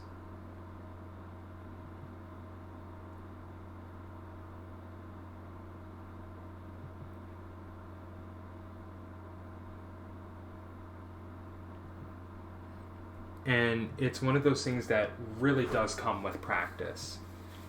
You know, there's always the conversation and the question about, well, how do I develop my art style? Like, how do I stand out as an artist? And the only way to really stand out as an artist is to make art and then solve those problems on your own. And it's not like there's a book that is filled with technical problems for artists to overcome. It's just what ends up happening over the course of your practice. You know, you're drawing regularly, you're sitting down to work on a new piece, and you come across a problem. Well, how are you going to solve it? Well, I'm going to do this, and I'm going to do that. I'm going to make these lines that connect here, and then you do that, and it's like, oh, okay, well, that's that. And that informs the skill that you build, and each time you continue to do that, it turns into, oh, well, look at that. This is how I always solve this problem. I approach it the same way. You know, I see that it may be, even if it is a different problem, I approach it in a very similar way, and I solve that problem by doing this, and that's how you develop that. It's also about the different types of shorthand that you make, or the shortcuts that you make, and, you know, how you approach, how you're going to begin a composition. So, in the question of, you know, how artists and how should any beginning artist develop an art style, it's really, you just have to draw. You just have to keep creating in order for you to figure out what's actually working for you and what isn't. It's not something you're going to figure out, or, you know, maybe it is. Maybe you will figure it out, you know, early on, but I don't think that should be your main focus. Because what ends up happening is the art style is the thing that you repeatedly do. It's not just a thing that you adopt. It's how you approach a situation and how you continue to handle that situation every time you sit down to draw something.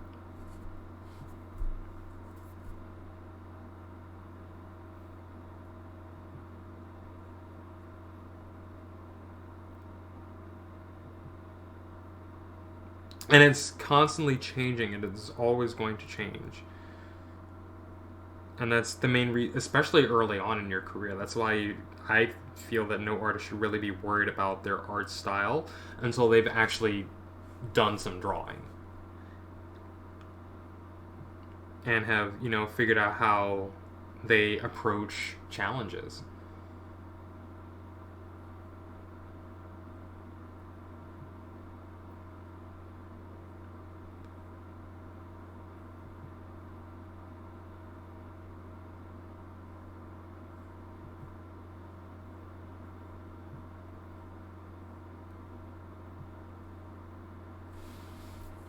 Bring this up a little bit.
This brush puts down a lot of ink on the paper. I'm going to have to switch.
So the characters I'm drawing right now are the main characters from this book, but they're also the main characters in their own individual stories that I'm also working on.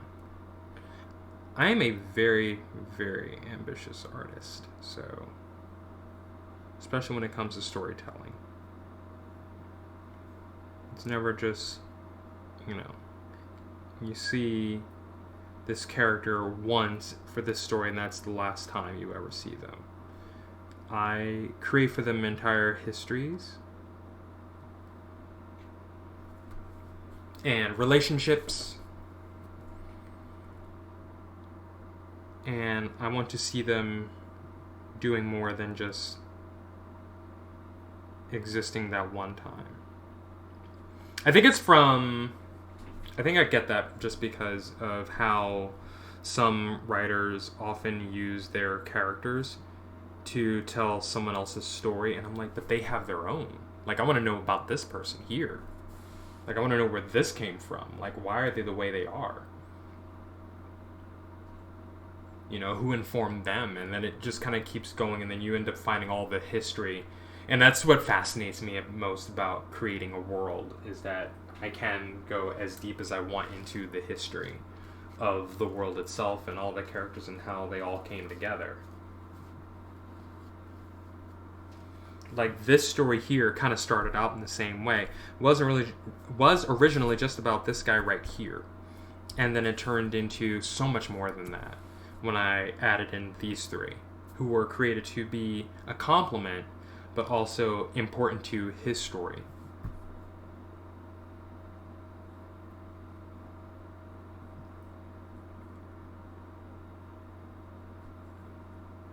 And it's the same with his friends that he shares a story with.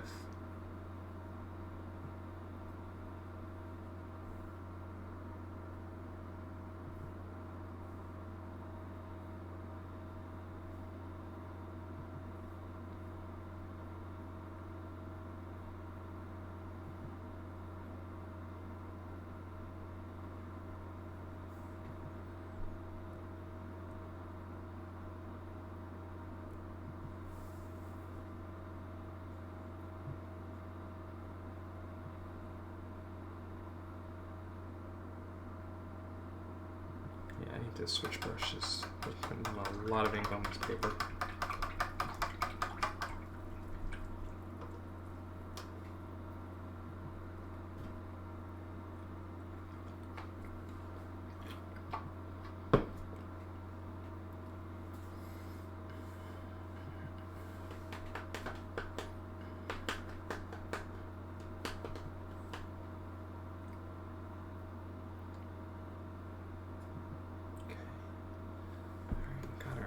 Fine point, liner pen back, brush rather.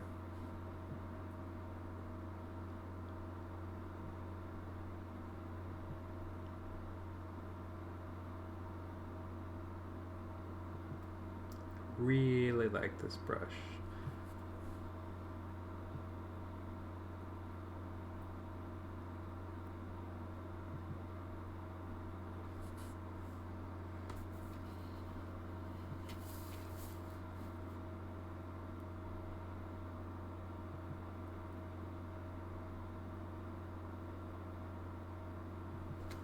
That's fine. It goes right through it. Okay. Well, that is that one. Next page. Oh, a paneled page. Okay. So my goal today is really just to see how far I can get. So what I'm going to do... I was drawing my panel borders in with a Sharpie, but I'm going to try just freehand brush just to see if I like that look.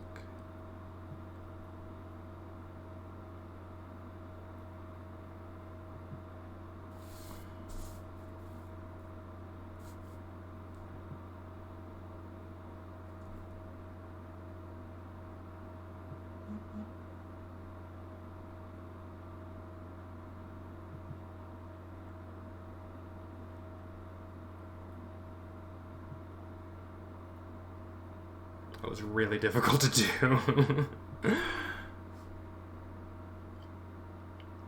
Anything to help practice my line work.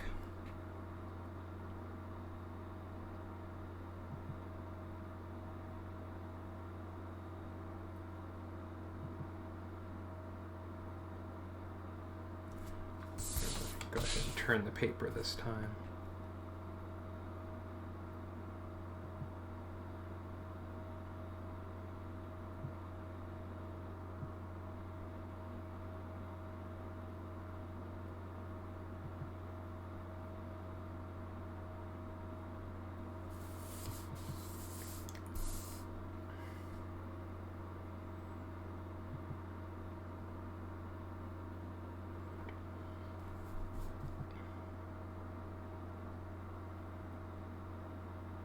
That one. I'm like deeply fascinated, and I love the look of the kind of really hand-drawn elements of really anything. Actually, do that.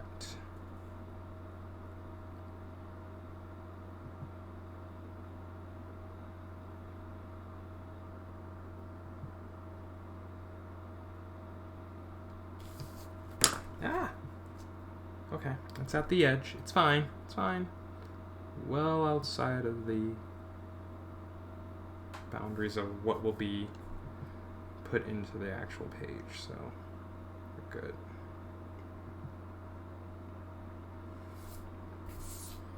It does look like a frightening mess, though. Not gonna lie.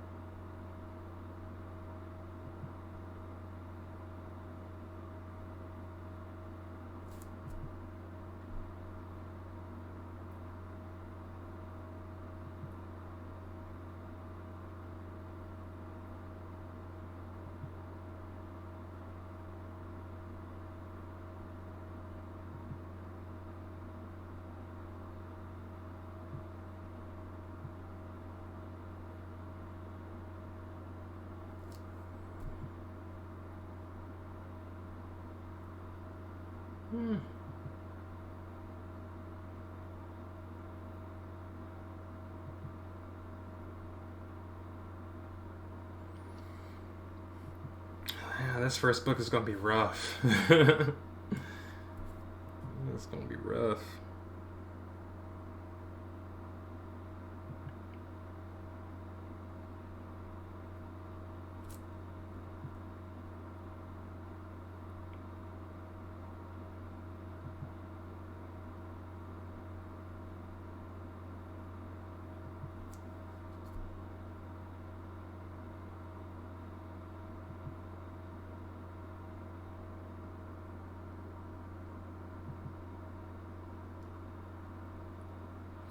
But, of course, that is what Photoshop is for.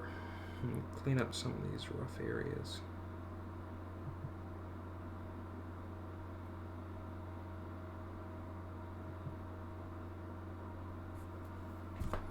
Okay.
here, do that.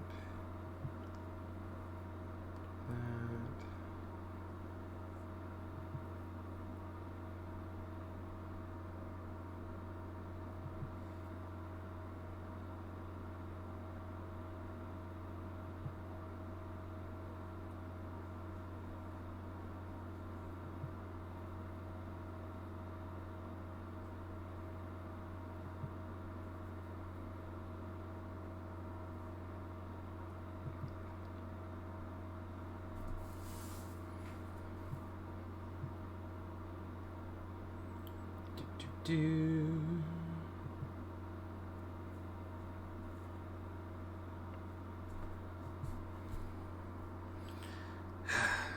Okay, I had to figure out where I was. I'm like, wait, why didn't I do...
That, and we'll come down.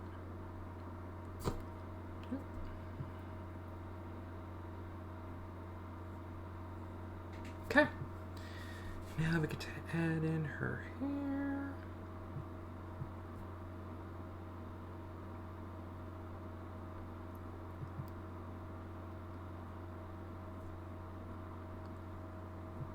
Okay.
I probably will not paint the panel boundaries again with the brush.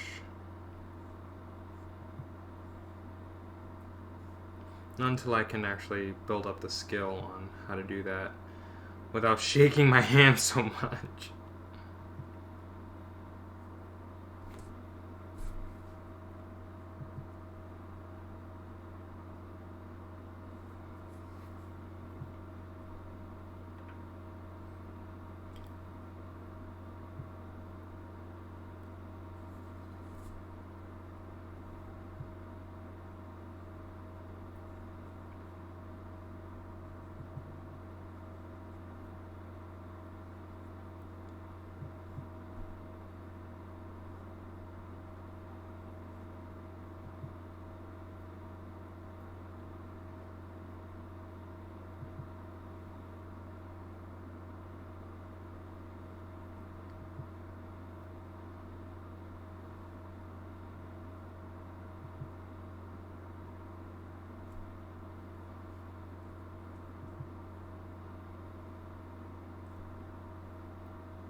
wonder if that's a text from work.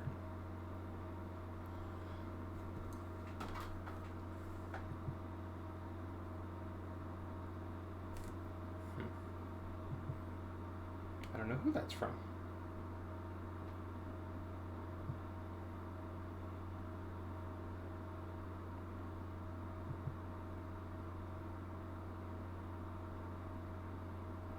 That's alright. They will leave a message. Or they won't. That's simply their choice.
That is page 23. I will get the design on his shield a little at another time. My main process right now is just to get the basic structure in of all the ink pages. So we have done 4 pages so far in just a couple of hours, so I try to be faster than that. The first book that I had ever done, I was able to knock out in a week. And I have been trying to get back to that level of productivity for the longest time. It's not gone so well.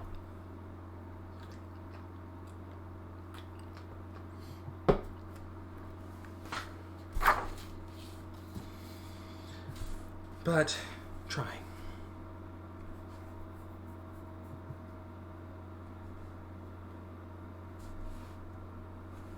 Okay, we are on page 24. Up there.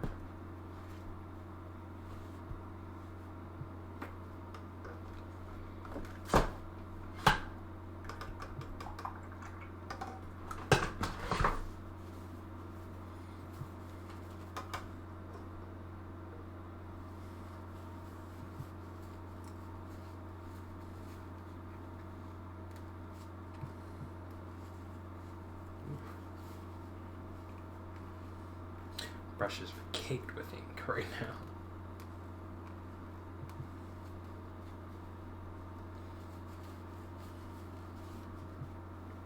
Okay, what did I say that I wanted to do? Take Sharpie. And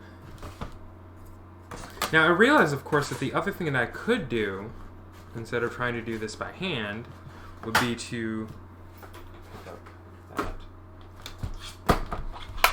When I go to do my touch-ups and cleanups in Photoshop, I can probably just do my panel boundaries there. Just draw everything in its own box. And then just let that be that. I think my only problem with doing that is that it'll be after everything has been colored. So I'll sit here and I'll ink everything else, paint everything else, and then I'm taking it into Photoshop to actually get the panel borders drawn in.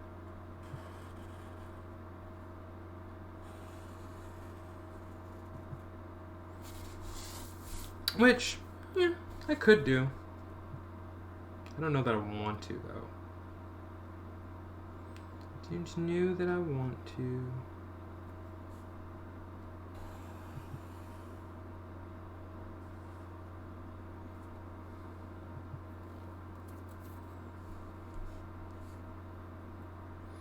The main reason being, like I said, everything else would pretty much be finished, and then the only thing I have to do, like the art is completely finished except for the panels, and then I'll have, you know, this unbounded art just kind of hanging around.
But you know what? Maybe I'll try it.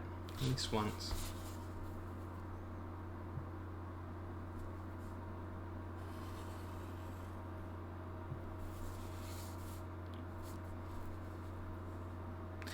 Maybe I will.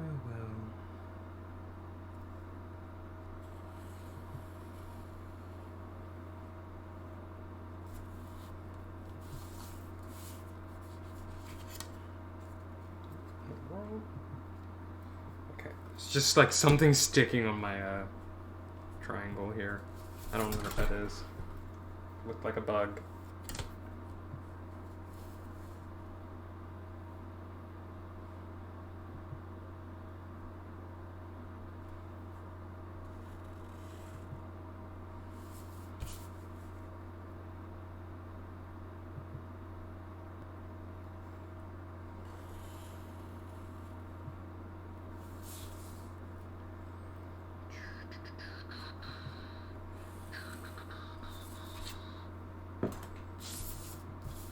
Okay.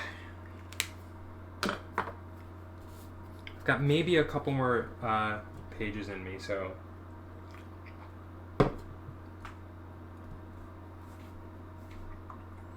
Now I've got to run out, get gas in the car, have to make a stop at work for a quick moment. And then I have to come back home to do homework.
Depends on how much ink I end up with on my fingers. Oh my word.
Draw his fro up here.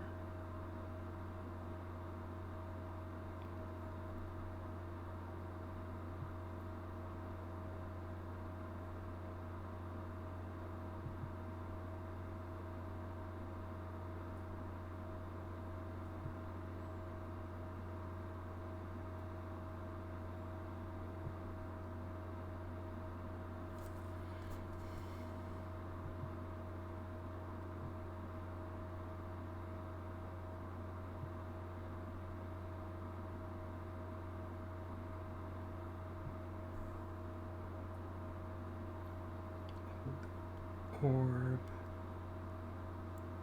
That apparently just got 3 sizes too big, but too late now, it's already inked.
That is page 24. Do his face later. So that pages here. I'm actually just under halfway through.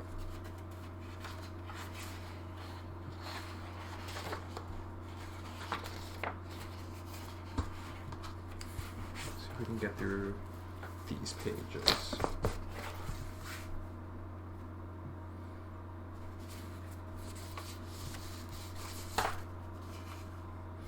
And the funny thing is, like, I know roughly how many pages I can get through in a short amount of time, so...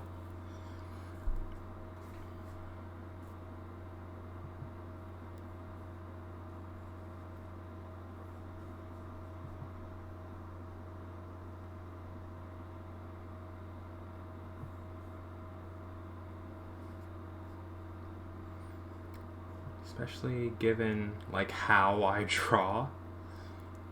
I have always been one for a very flowy look to my work. Very flowy style.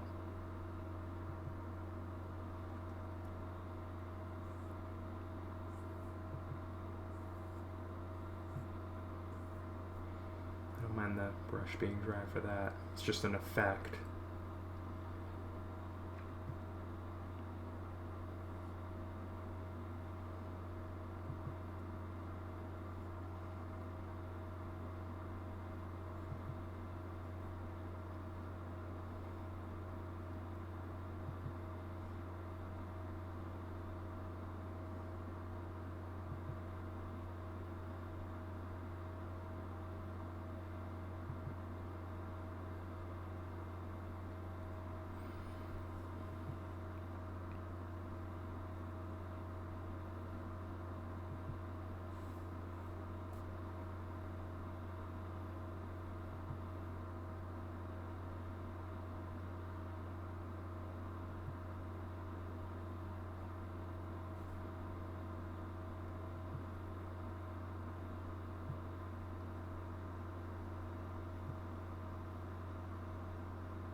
That just looks problematic. What is going on?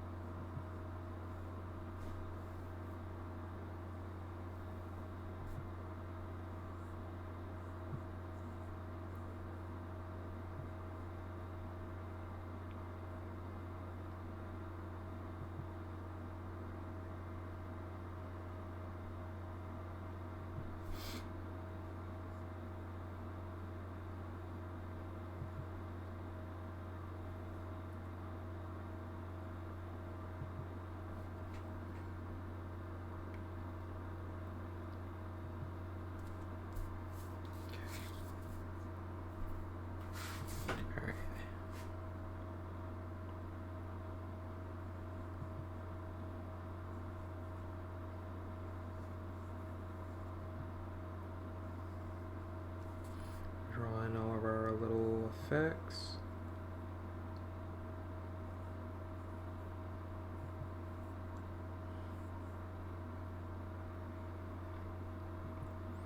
I will be a better artist sometime. Someday.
So maybe these pages I'll try that, no, I probably won't. I will probably go right back to doing what I was doing. Let's be real, Celestian, be real. I was thinking aloud that maybe with these pages I'll go ahead and do the, scan it into Photoshop and then do all that extra, I'll draw the panels here kind of thing. I know for a fact I won't. So I'm not even gonna lie to myself or you about that. I just know that I simply will not.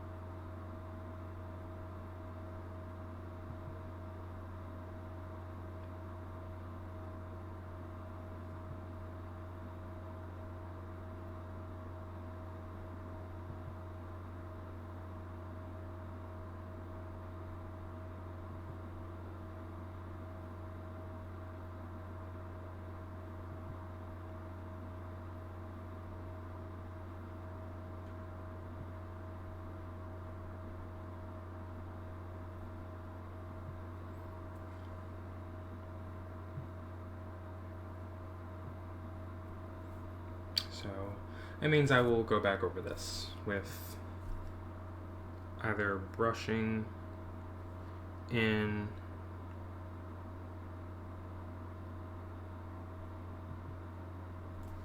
my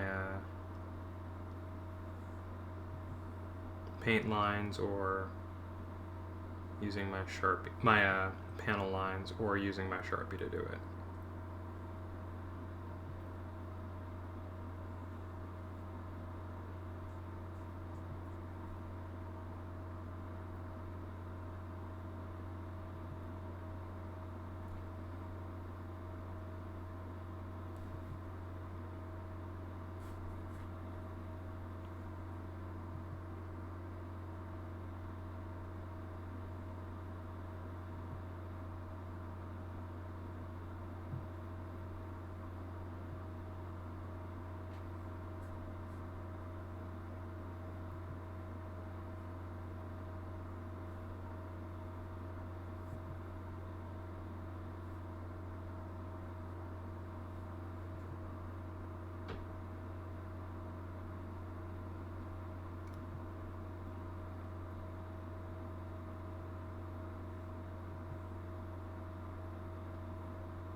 You know what? If it looks like it was drawn by a different artist, well, that's just how it is.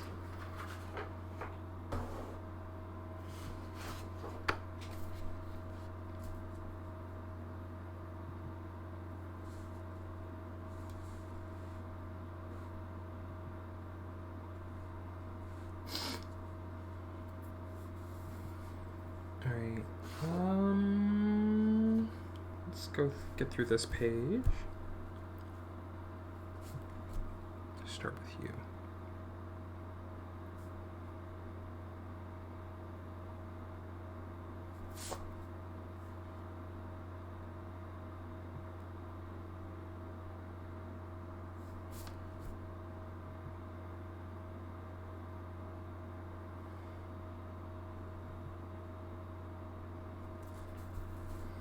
I'm sorry, you can not even see what I'm doing.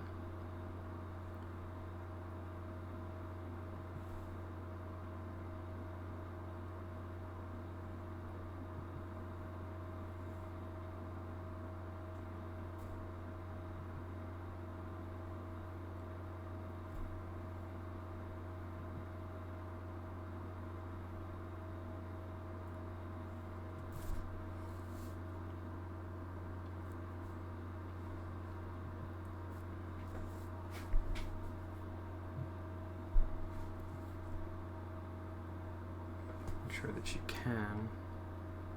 Let's get my drawing angles right.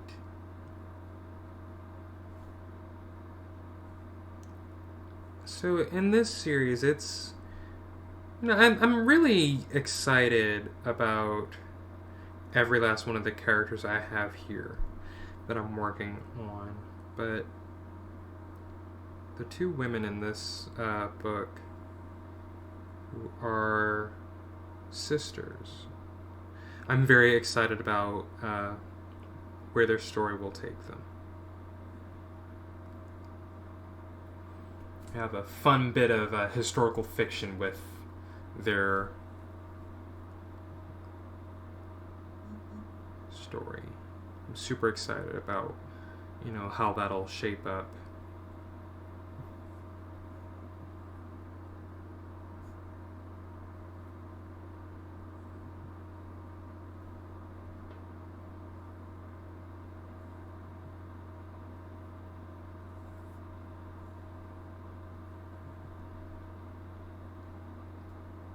My phone alerts or notifications are just kind of going a little crazy right now. Going a little wild, but we're here. In this moment.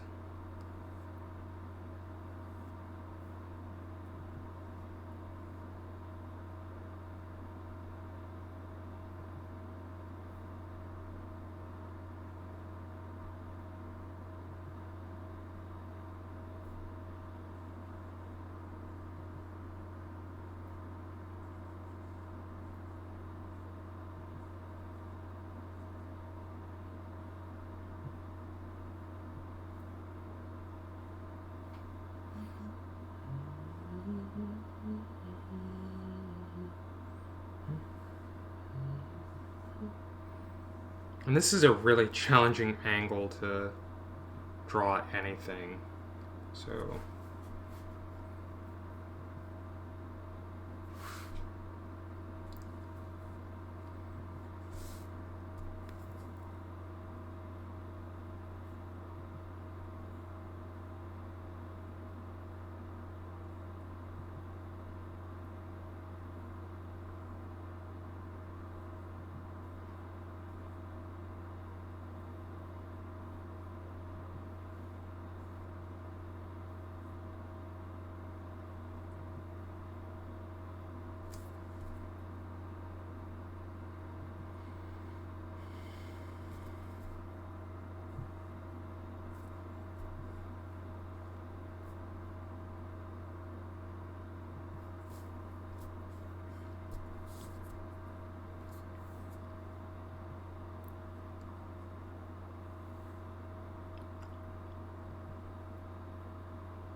I'm giving myself permission to make mistakes with this book and to have, you know, some obvious mechanical and technical issues.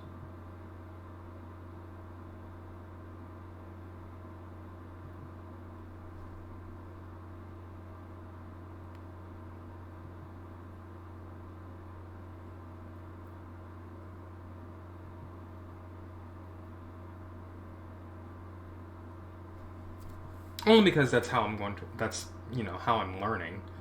And I want to perfect my inking technique, which is the one thing that I know for a fact that I actually need the most work on.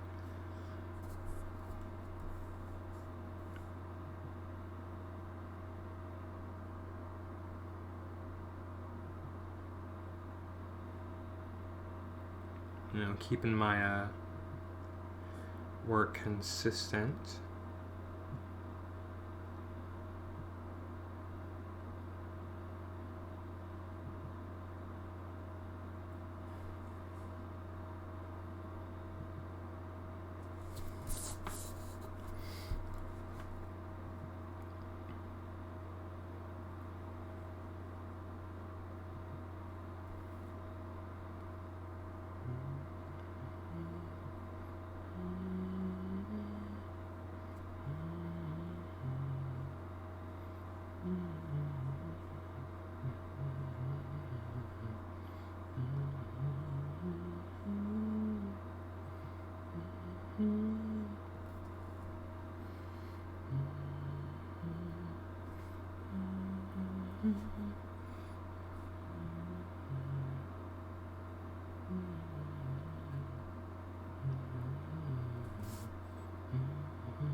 go.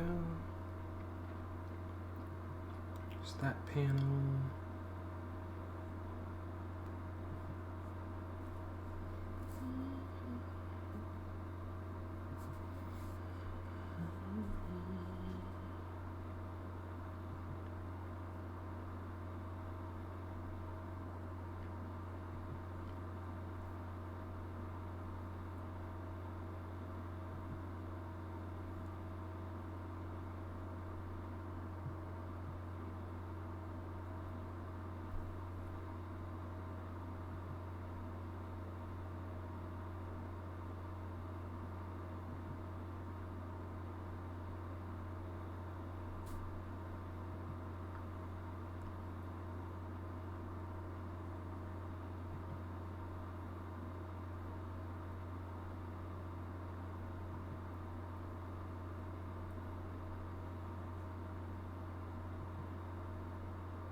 Get a tree back there just to help fill up some of that empty space in the background.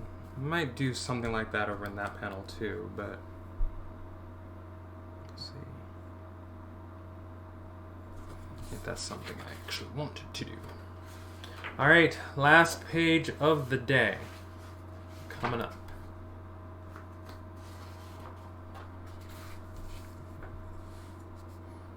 There's a little more going on here.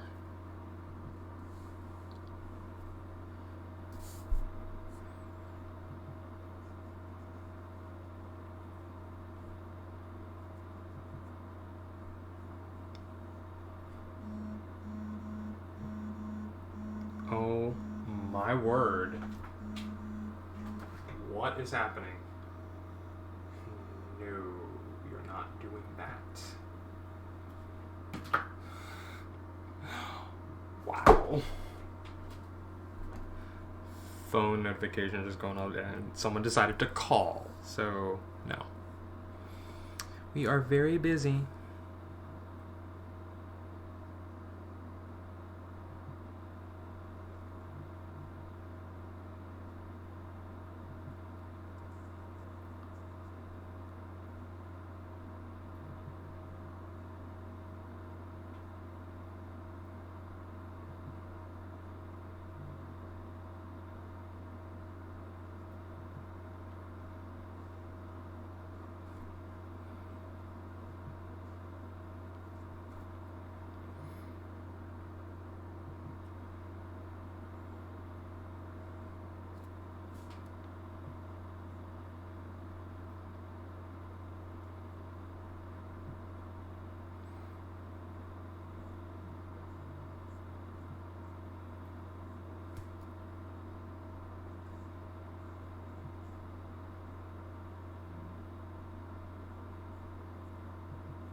that's that part.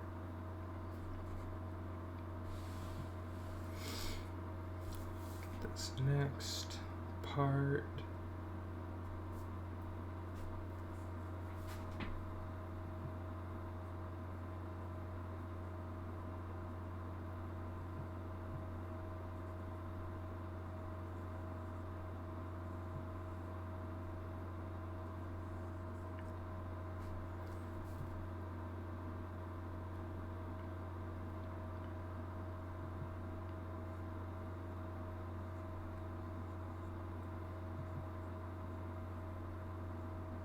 It's so funny how, like, some parts, some pages are, like, really, really detailed.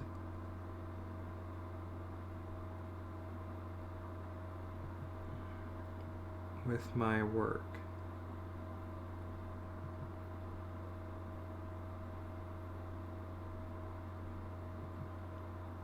Like,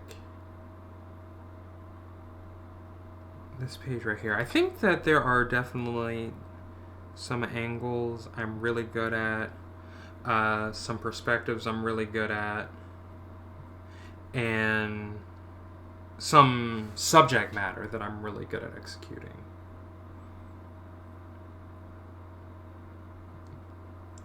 And then there are some that I'm just not.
It's one of those things that I think as an artist I can, take advantage of and do more of those things that I'm really good at. But as a person who likes to challenge himself, I look at that, I'm like, okay, what are those things that I need to work on that I can identify now and say, okay, let me do a study or a test of this just to continue to build my skill. So I did last week, was it? I think it was. I did an ink test, or it was a couple weeks ago. Before I started inking, I did an ink test just to see what, where my skill level was. And what that revealed to me is like, it was mostly just like, okay, let's get some cross hatching down. Let's get our dark black areas in. But it wasn't focused on, relaying distance and fine lines. So I think I will do another ink test. And it's really just me testing myself.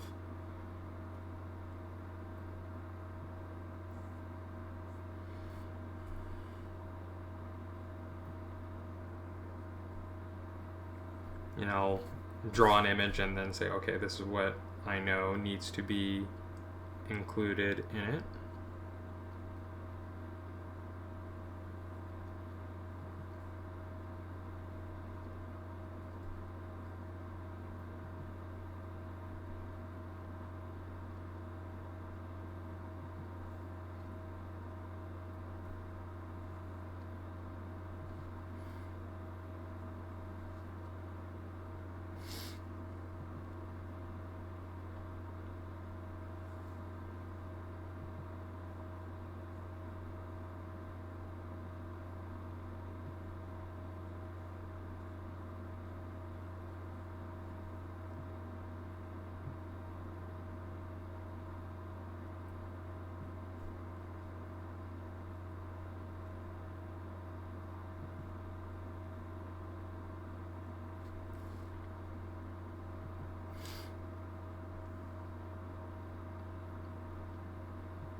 So yeah, I definitely think I'll do another ink test just to try out and kind of continue honing my skill with inking, which is definitely the one area that I know I need work on.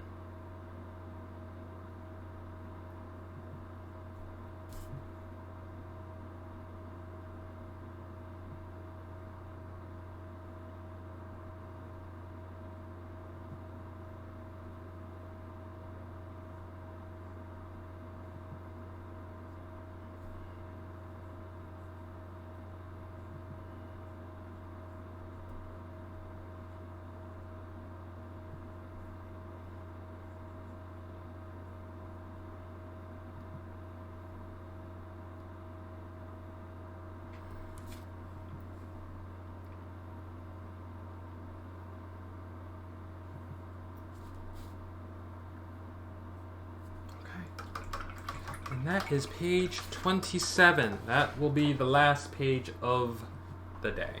So I think that should have been 8 pages right there in, what, 3 hours? 2? Yeah. No, it's 9 pages. So we started here. Went there. Then went to here. And there. And here. Here. Here. And here. It's 1, 2, 3, 4, 5, 6, 7, 8. Oh, it's not 8. Yeah, that's 8. Okay, we did 8 pages. Just making sure that I was counting right. 8 pages in 2 hours inking. So I think that's very, very good. I try to... There are days when I have time off that I try to get a bunch of pages done. And I don't think I've gotten nearly that many done in one sitting. Especially not in 4 hours, let alone 2. And I say 2 hours. I've been going for 3 hours, but there was a lot of talking at the beginning, so I'm only going to count when I was actually working, which is about 2, 2.5, thereabouts. Okay, so I am... That's my pages for the day. So I have some other things that I want to do, so let's go check out and see who's up and doing stuff. You know what? I am going to send you guys to a really, really good friend of mine. But let's go raid a good friend of ours. I think we all know and love him. I'm going to send you guys over to Geek in the Pink. He is playing Fall Guys. And I think that'll be kind of fun to wrap up the day. So, thank you everyone for hanging out and coming by. Our subscribers, our new follows. You guys are amazing. Thank you so much. And the raid from oh my goodness, who raided me? Groovy Movie and Dark Riddler. Thank you guys for dropping in with your raid. I really appreciate you guys. But right now we're going to go hang out with Geek with some Fall Guys. So you guys take care. Have a wonderful day. Bye. Love you.